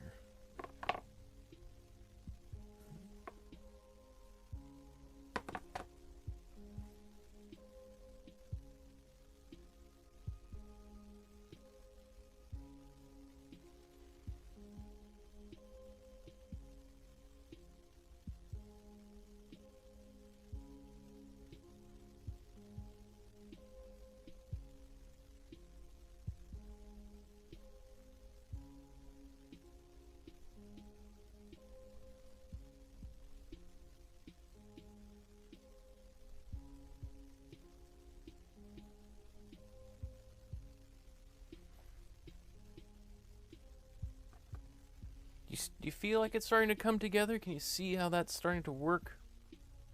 Should be pretty satisfying.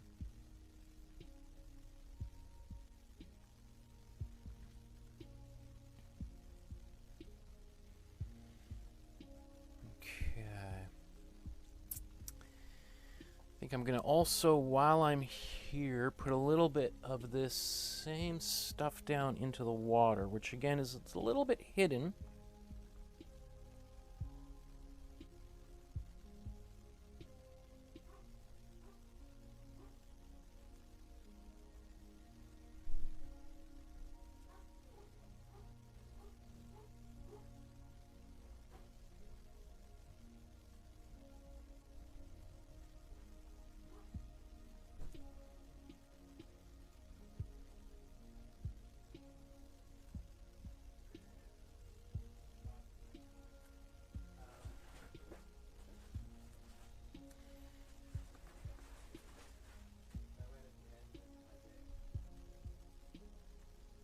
Here's the water coming across.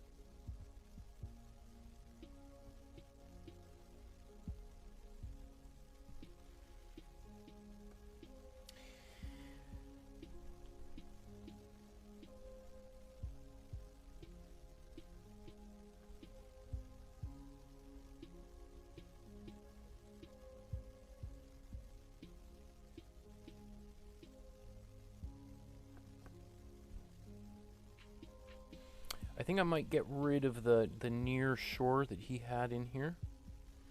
Just thinking about, with a big canvas like he had, that would show through really well. With mine, it might kind of not, I won't be able to pull it off quite as nicely. Okay. So you can see there's more white coming into my paint as I'm painting this away, which is good. So, which will allow me to kind of come back to some of these areas a little bit brighter.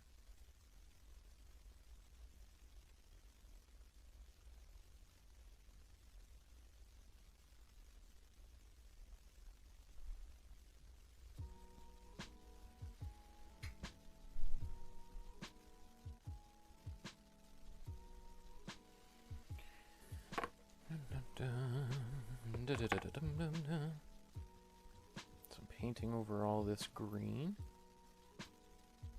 What's nice is a little bit of that green just kind of shows through, and it just feels like when somebody's looking at it, they don't really know how it was made, but they just feel like they can. There's just, it feels way more complicated than maybe it really is. Well, depending on how you feel about it, you might feel like, wow, this is pretty complicated. But you can see we started with, we had like 4 underpainting colors in here. And we managed to accomplish quite a lot with them.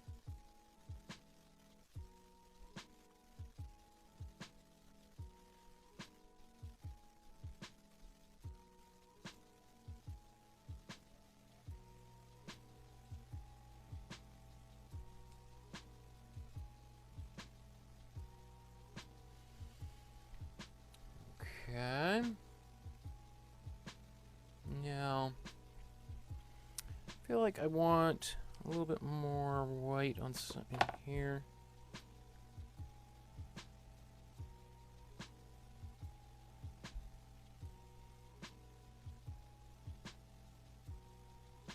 Add a little bit more white to that color.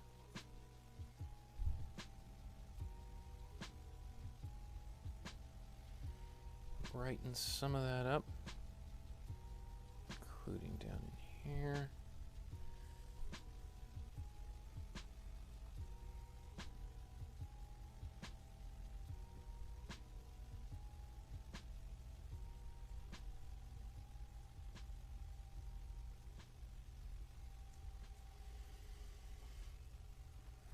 Okay.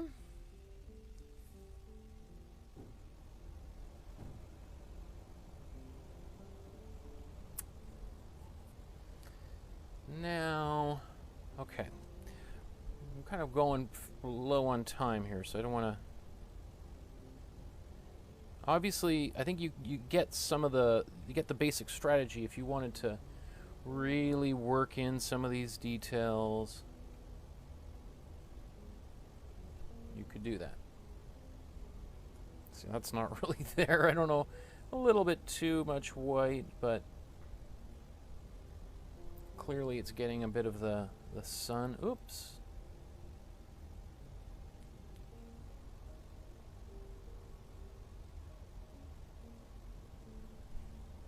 But I don't mind that, you know. As I said, it's oops because I didn't mean to put it there, but it kind of feels like it wanted to be there, so I'm not gonna deny that brushstroke's right to exist. It pushed its way into the conversation, so.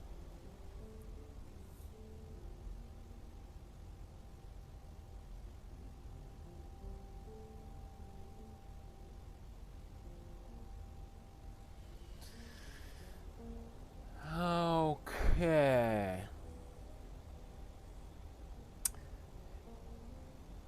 I'm going to add, I see there's a lot of gray in his painting, which I don't really have in mind. So let's just, I'm going to take a second to get a little bit more on the gray side of things. So I'm mixing, oops, my head's in the way, some gray. Let's see, how dark is this gray?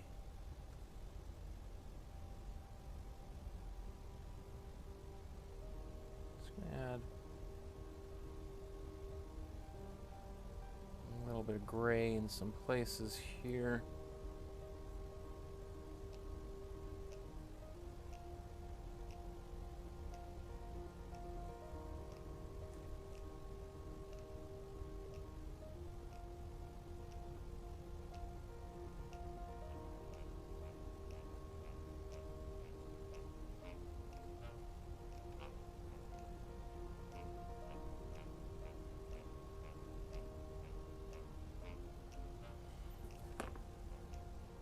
So this gray is kind of almost like too light or too bright, so I'm just going to get a lot more white on my brush.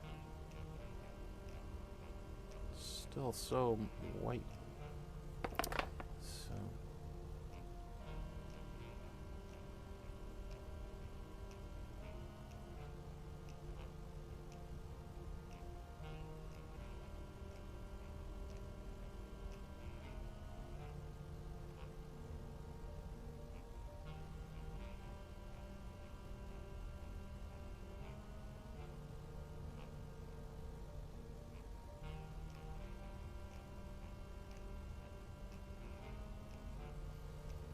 So that's good. Now I've got a little bit more of that gray back that I think was lacking in the painting.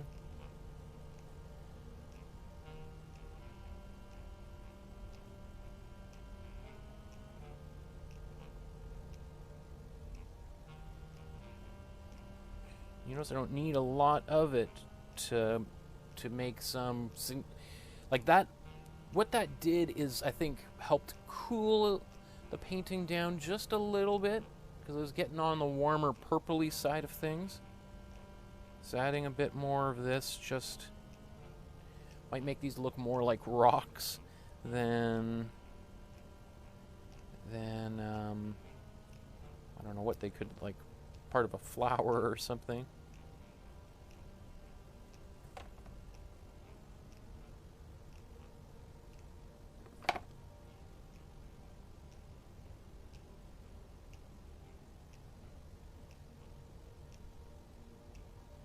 So very subtle effect here.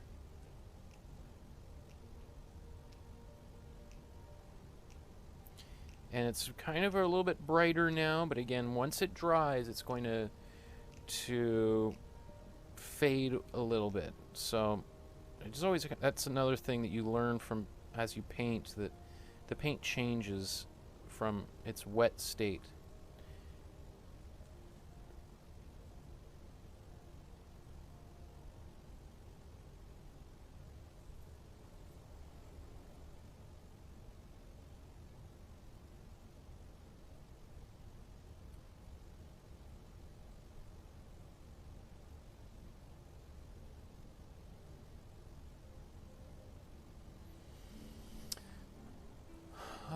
Okay.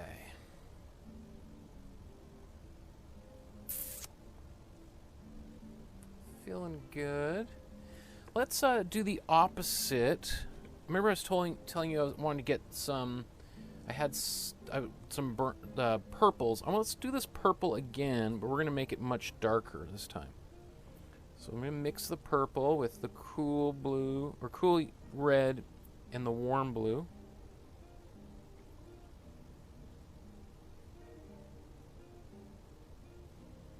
Alright, I got white on my brush, so the white's being tinted. Let's take some black and put that in there. Put a little bit more blue to make sure it's still nice and warm. Okay. Now let's take this and go into a few of the shadowy areas. And we're going to be a little bit careful not to overdo it, because it's dark and it could dramatically change the painting in certain places, so.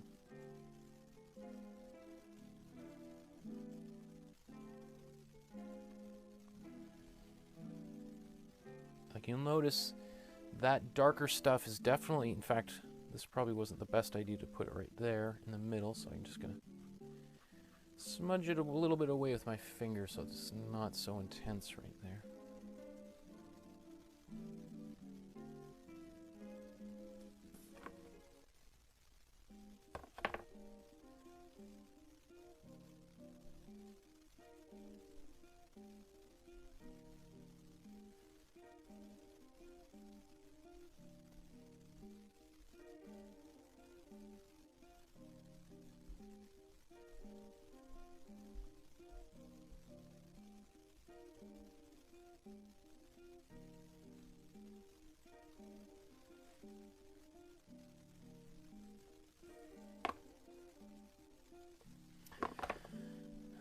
Okay, I'm putting this kind of on the outside edge here. This is, you know, the sort of the darkest part of this mountain.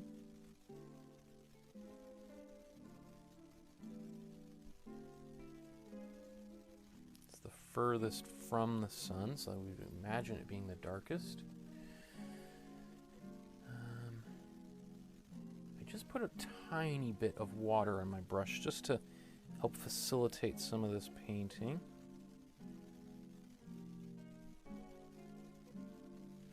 I don't want too much water. There's a tiny little drip of water again. Because the water is going to thin that paint out. But it'll make it easier to paint with simultaneously. So I won't get quite as intense of lines. But maybe that's also a good thing. I'm just going to turn this around so that I can get in here.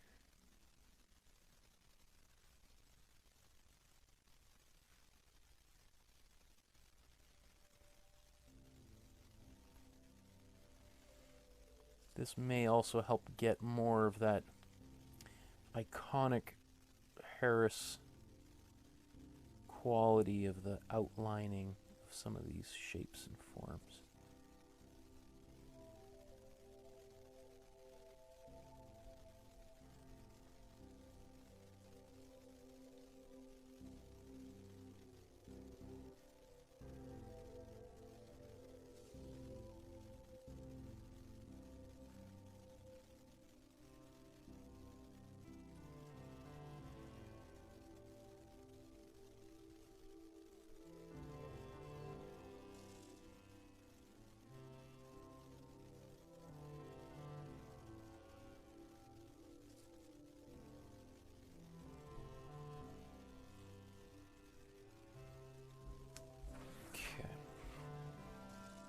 That, quite the difference, right? Boom, everything's coming together pretty quick.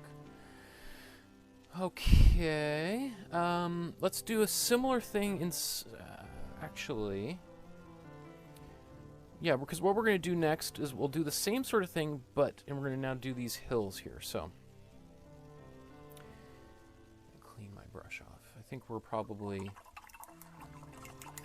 30 minutes from being done, ideally. So we're going to mix this darker blue again.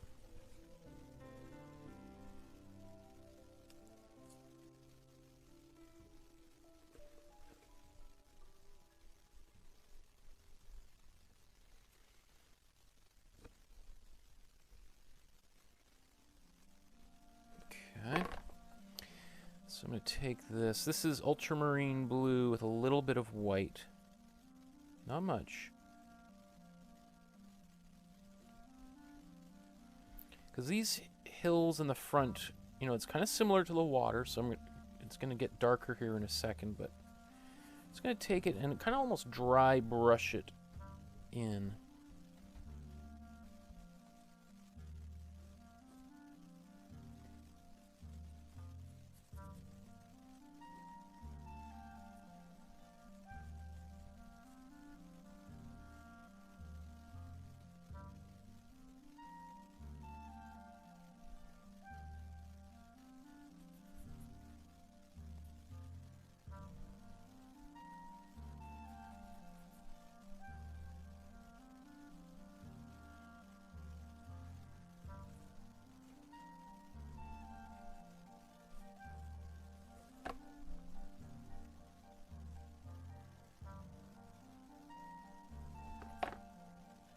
Oh, how did all that white get on my brush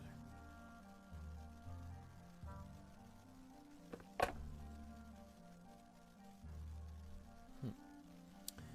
Didn't mean for that.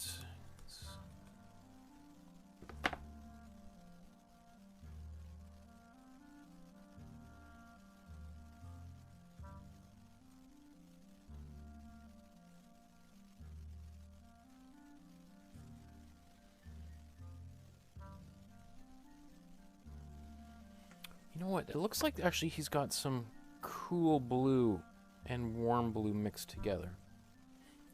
As I'm the more I look at it, I can start seeing that poppy quality of the paint. There we go. Now I'm getting closer to he's got some black in here.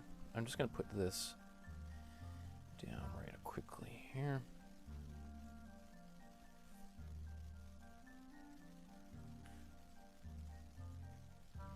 So this is just cool blue and warm blue.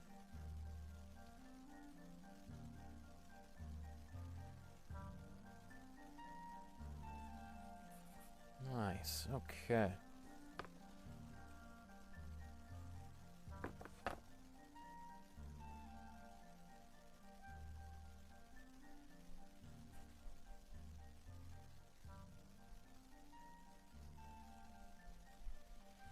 Give some love to this water in a few moments. Here we go.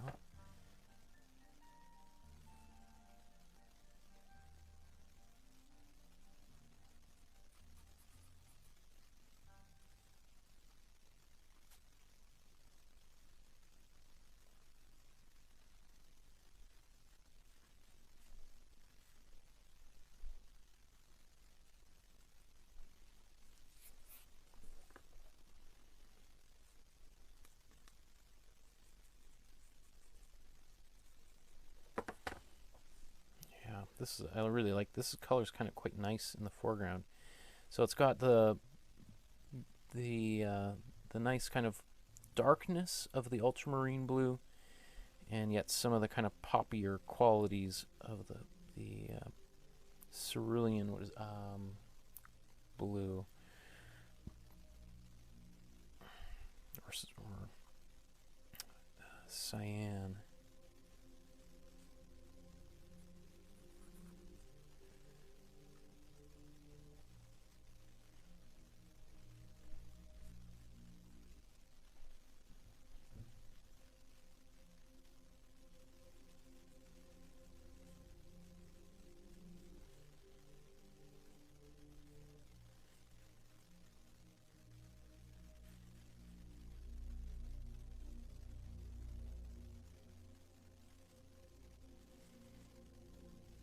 Okay, so we got this little area over here. I'm just gonna make a little more of the cool blue in there since it's a little further away.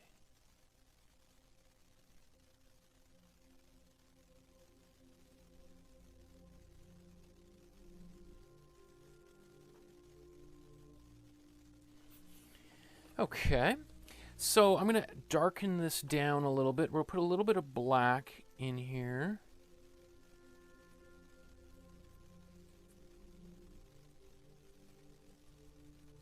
Oops, sorry, black right there. Let's take this, especially on. All right, it doesn't seem. It seems too dark, and then you put it on the. Oh, okay, there we go. There's.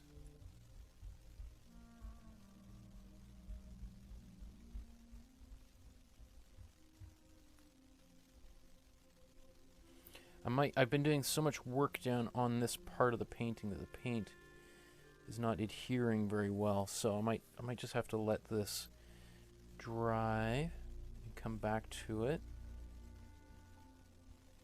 Because now it's sort of like every time I put paint on there, it's like I gotta scrub part of it away, so which is kind of frustrating.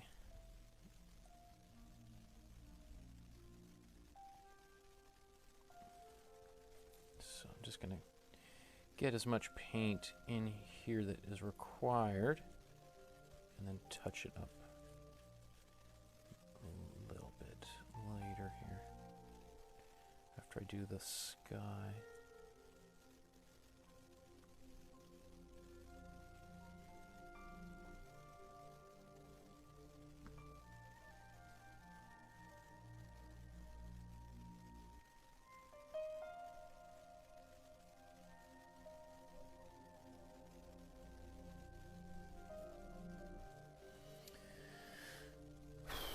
Okay, so this water's not looking very happy. We'll tackle that in a minute. I'll come back. So let's do the sky. We're gonna do, because yeah, that's the next step here. We're gonna use some cool blue and cool white. Deborah says, I'm trying to keep up, but I think I have to stop and just watch and continue tomorrow. I will start and stop the video and move at my own pace. Good idea. Right? And, you know, sometimes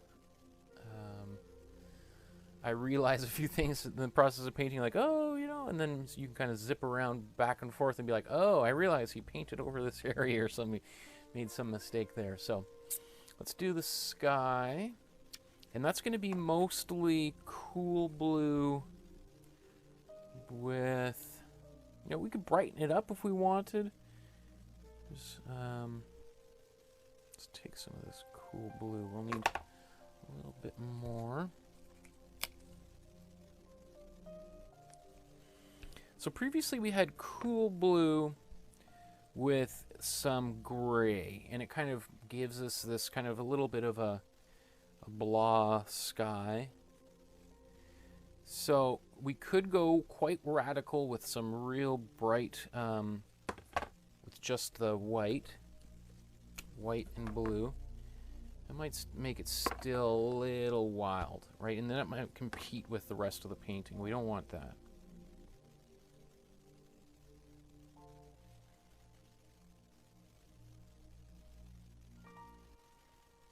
Right, like, would I want to do that?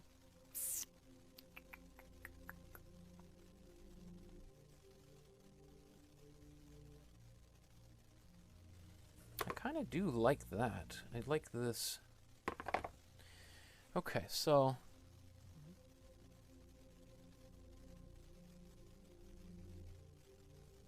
I'm kind of putting this. You know what? I think it's got to be more white.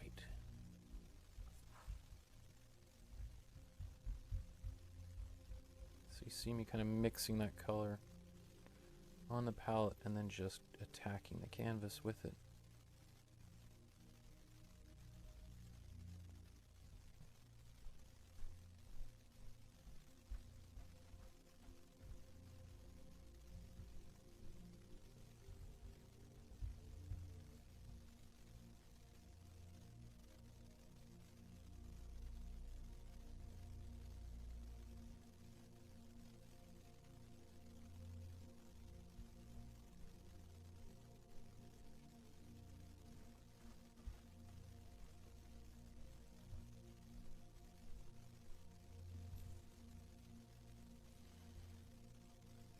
Obviously, his sky was a little bit more complicated than what I'm doing here, but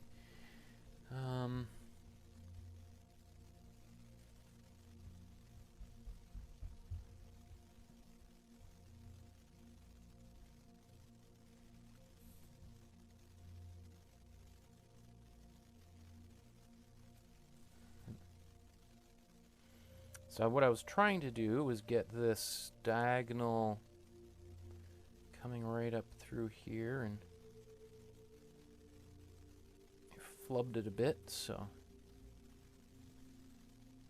it's okay if it's like that, I think. I mean, ideally, I mean, I'm still not done the sky, but I think I'd kind of want, I'm going to narrow, taper, because I think it's supposed to be these rays kind of coming all the way, pointing towards the peak, right? Very subtly reminding us of the top of the peak here. Which goes into part of something we haven't talked about, and I don't really know too much about it, but one of the an important factor in the life of Lawren Harris is his spiritual life, and he honestly, I don't even know the name of the religion that he kind of got involved with. Theosophy or not theology, which is, but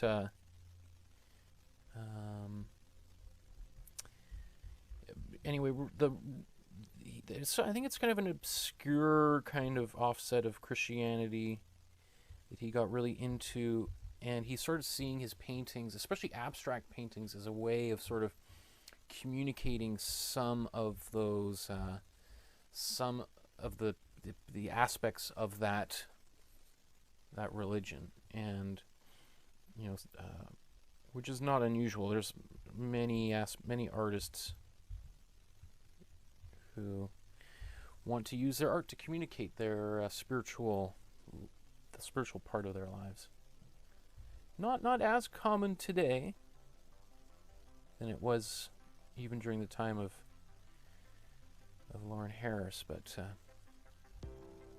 there are some, that Thomas Kincaid being probably the most well-known of artists that have really kind of made their spiritual life very kind of central to their art-making practice. I'm just taking the same color that I've got for the sky, and I'm bringing it into the water, which is a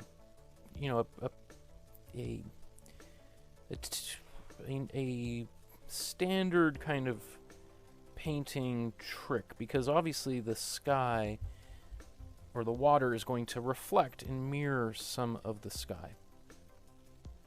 Now I'm actually just noticing it. It never even occurred to me until just now that what's interesting about this painting is there's no reflection of these mountains in the water.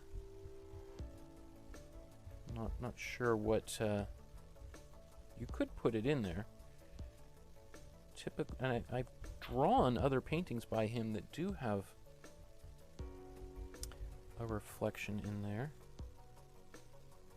Not sure what. I think it's probably because this little bit of water is so small that I think no one's gonna know. We're just gonna kind of sneak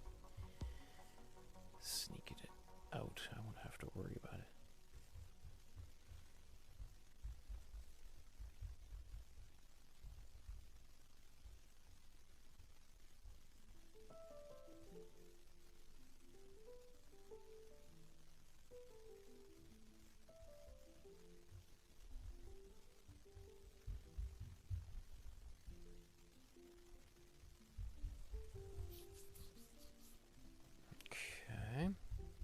Might have done a little bit bright, a little heavy on the white down here. That's okay. You could probably, as you're working on your paintings, modify that a little bit. Okay. Now the sky. Do I want to darken this? His sky is actually quite. Sorry. Let's look at his again. His sky is quite dark now that you sort of really look at it. Like, wow, that's a little on the darker end, isn't it? So let's do that. I think to darken the sky, I'm going to keep this same mixture that I used for all of this, and I'm just going to add some of the warm blue into this. It's going to make it darker. Let's get even. And there's a little bit of purple in there too, which I think is kind of nice. So let's see.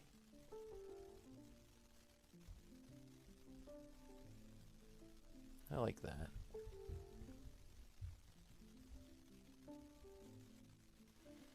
Not quite exactly what he was up to, but like my grandfather used to say, good enough for government work.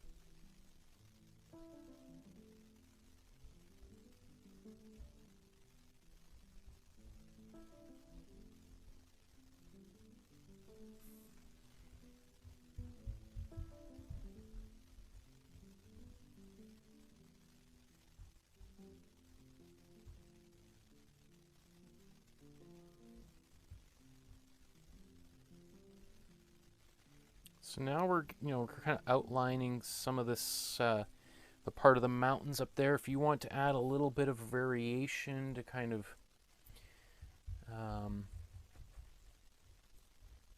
however you want to trick this out, go right ahead. And by variation, just like what I'm now forced to myself to do here. Oh my goodness, Michael.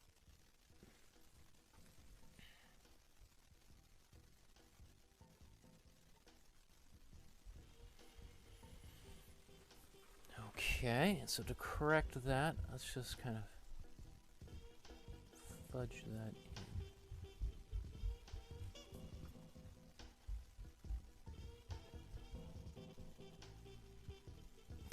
in.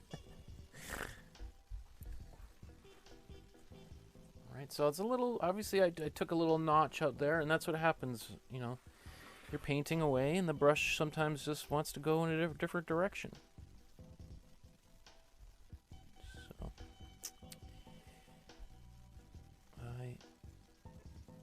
Happy to indulge my paintbrush.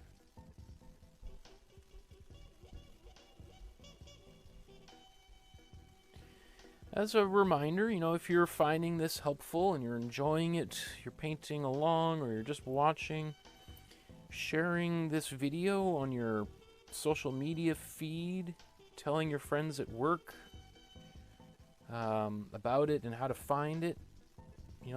There's some friends who are painting along together, and they share their work amongst their friends.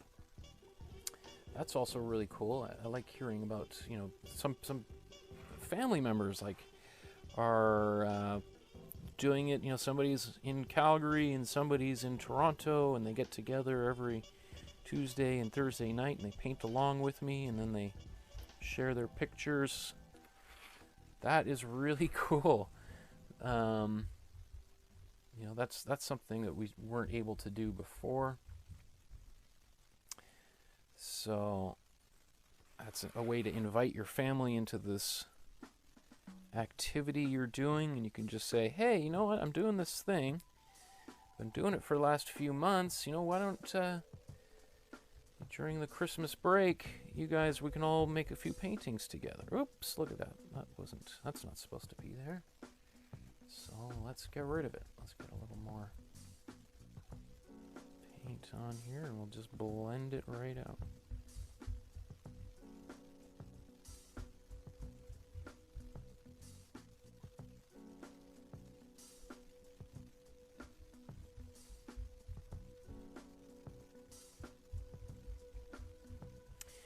if you'd like to support the channel by making a small donation, however small, $1, $5, $10, $20, $50, $100, though that's also very appreciated.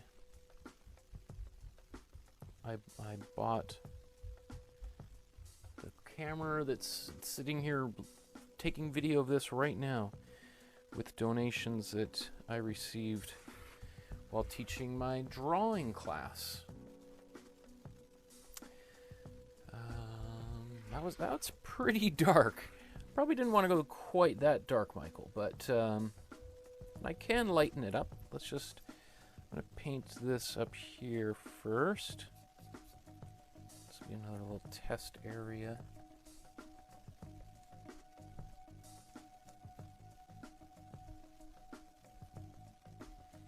So the links to the PayPal are in the description below.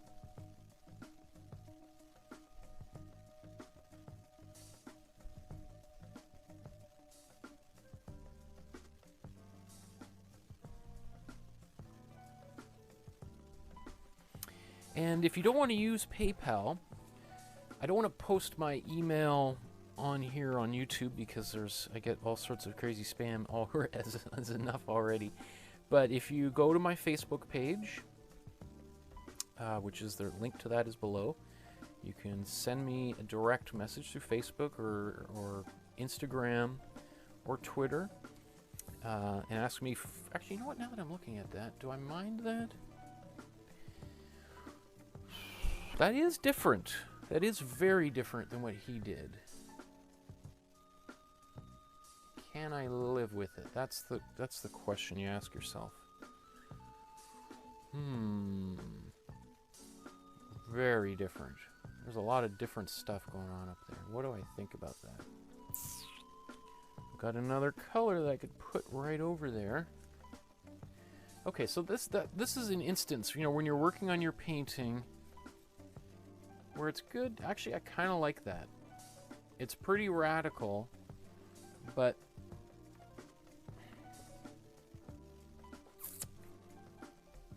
I can live with it. I can live with it. You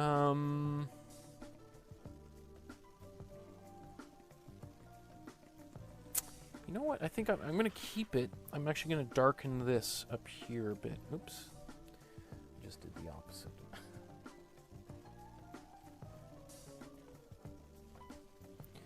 So let's just gonna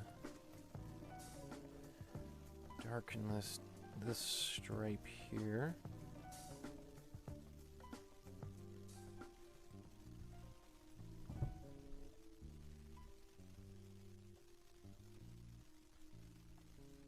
And tapered, as I was meaning to do ever since I put that first line down. There we go.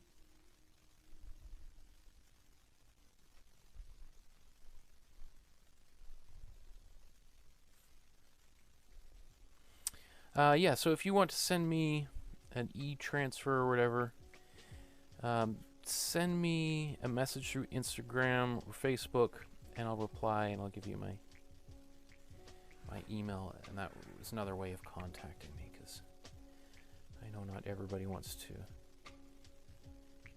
or has a credit card or has PayPal, etc. Okay, getting there. Now,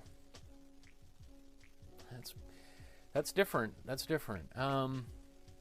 we're looking at them side by side, that's very dark, but I don't mind it. You know, the painting has obviously taken a bit of a detour from the original, and it's always just a matter of like how much do I want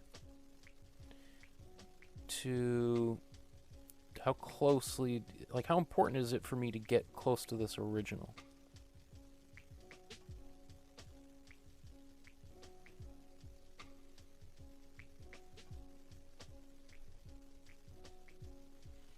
Personally, it's not very important. But, you know, I also know that there's many other people watching this who may feel differently and may want it to be closer, and that any divergence from the original is a sign to them of some kind of failure. So I want to also show people how to get it closer to the original.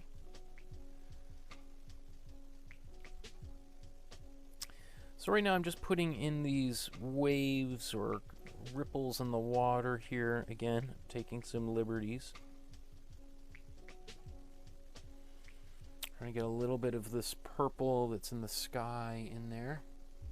Water's a little more bright than his originally was, but again, c'est la vie. I'm gonna now just add some, I'm gonna darken these hills with a little bit more black.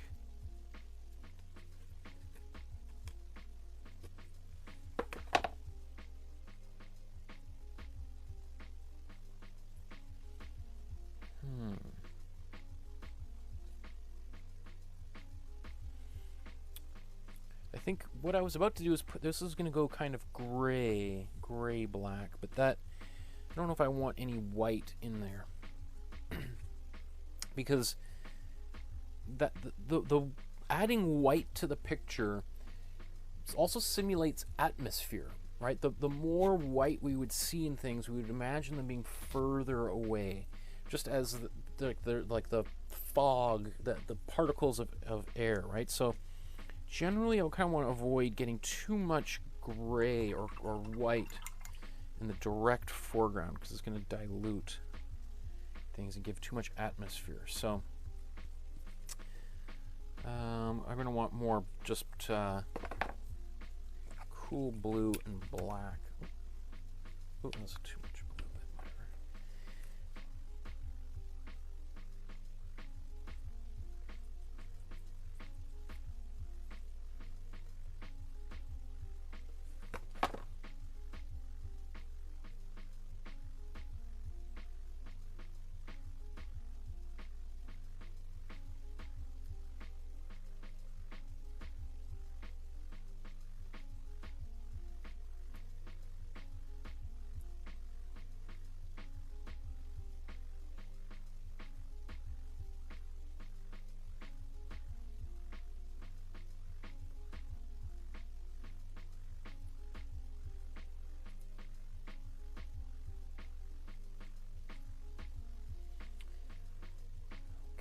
Let's get this here.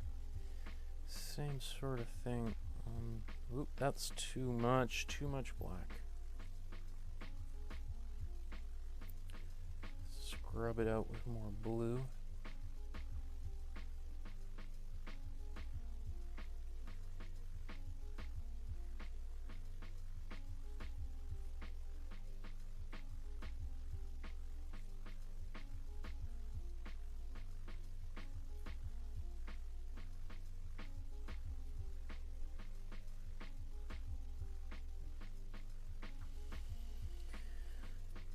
I'm gonna do the same sort of thing, but not quite as intense. So just taking the same color that's on my brush and kind of diluting it with just more blue. So it's gonna be, it's just sort of a quick way of diluting, changing this color.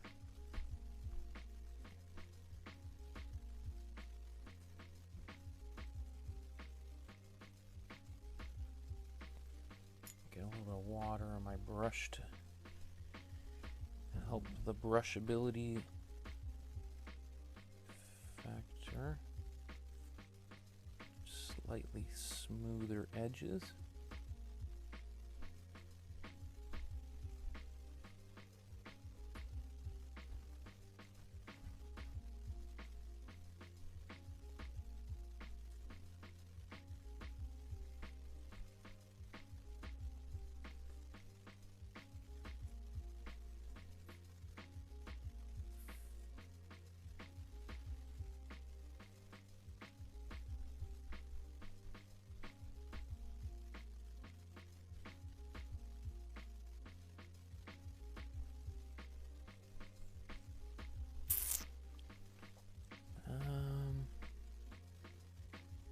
the same thing right here too.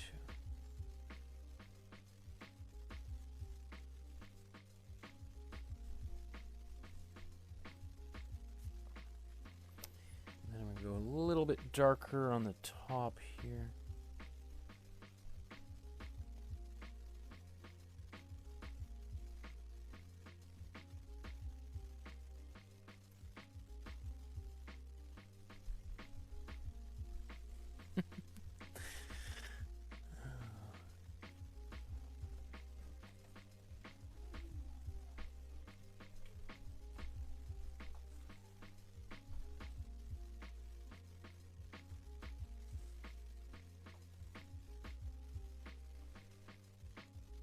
Okay.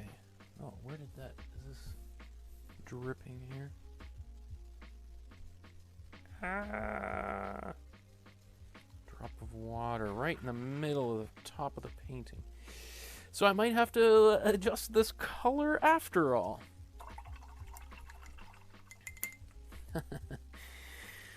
Ay, ay, ay, ay, ay. Okay, so...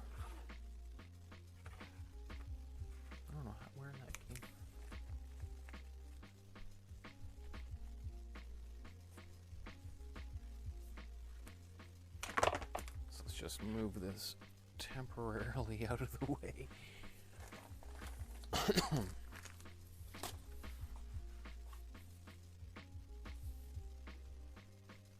Okay.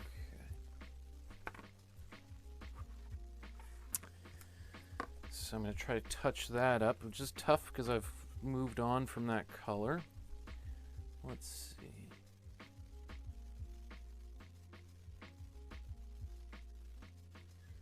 So when touching something up, you really want to try to brush, unless you can match that color exactly.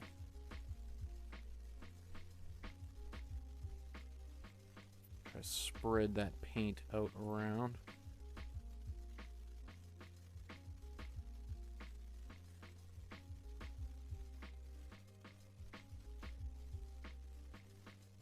So as I'm going, that color, this color appears lightening up quite a bit.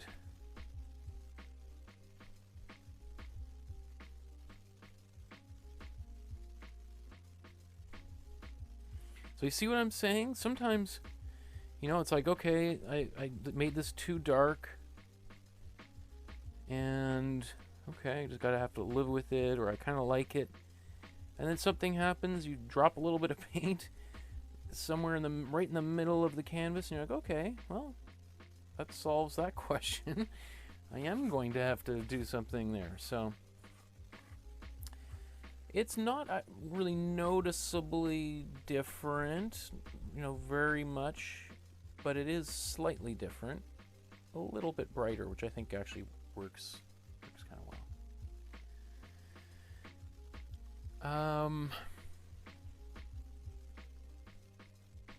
I don't know. I kind of think it's done. Looking at it, what does it look like on the screen? You know, if we look at the original, definitely some pretty significant changes I've made to it.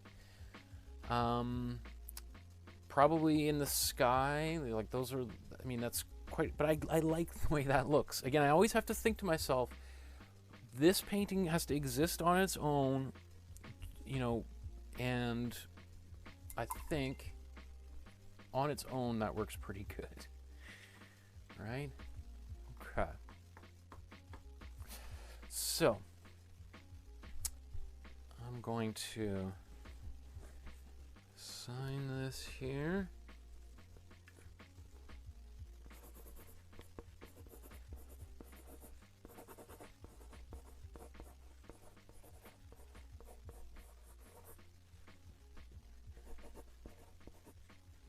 It's the 26th today.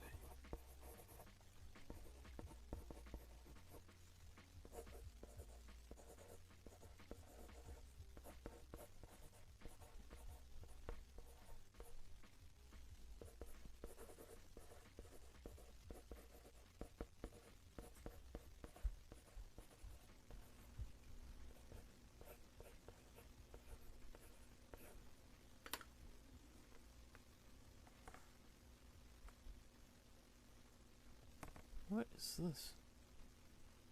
Some more water or something. Here. Just as you think you're done. Something.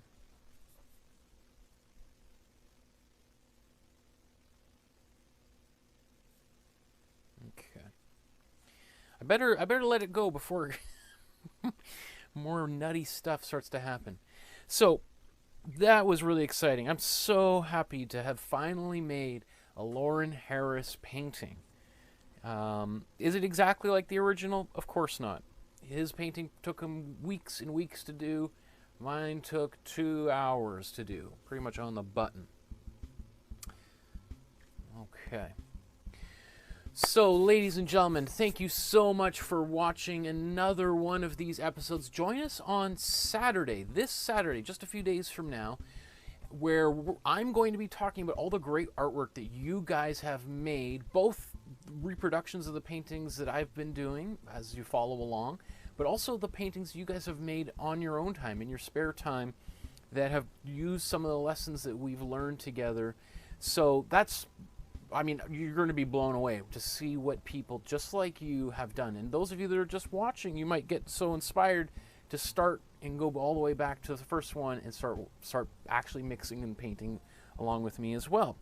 So, and then of course we've got another 18 episodes to go, all the way through till mid-February. So, lots of time for us to continue working on all these great habits.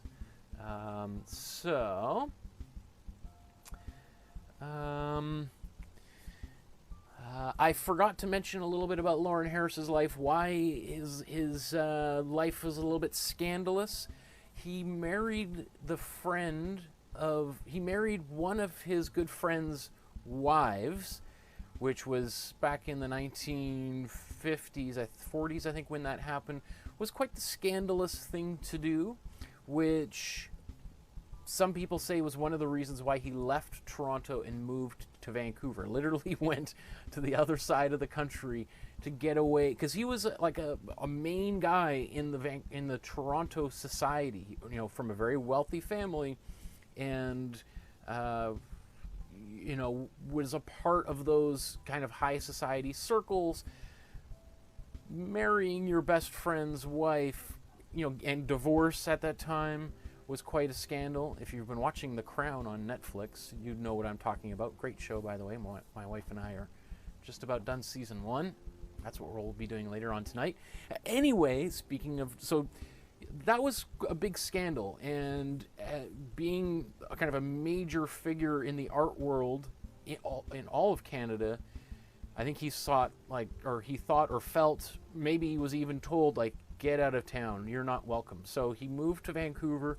I believe he died in Vancouver, spent the last like 20-30 years of his life out here, and also spent a lot of time in Alberta, and you know, there's mountains just right outside of Vancouver here. So I think that sort of helps explain not only his fascination with some of these paintings and forms, but also some more of the abstract images that he made towards the very end of his life. Or not towards the very end, towards the last like third of his life is when he got really into abstraction.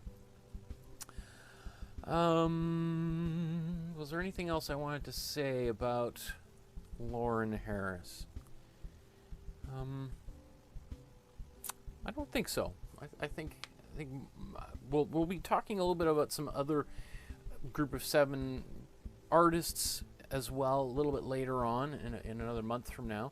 But this, I think, is a pretty good indication of how they would have painted. The other thing, too, I think about the group of 7 is the modifying of the landscape and sort of changing some details to make it fit better and to make a better painting.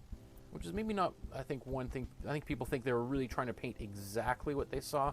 Lawren Harris in particular, you can see clearly abstracted the landscape, and whatever would make it for a better painting, I think he had no problems making those changes.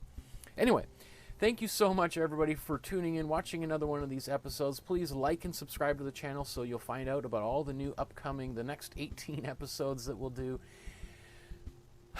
Enjoy the rest of your evening. We will see you guys on Saturday. Bye-bye, everybody.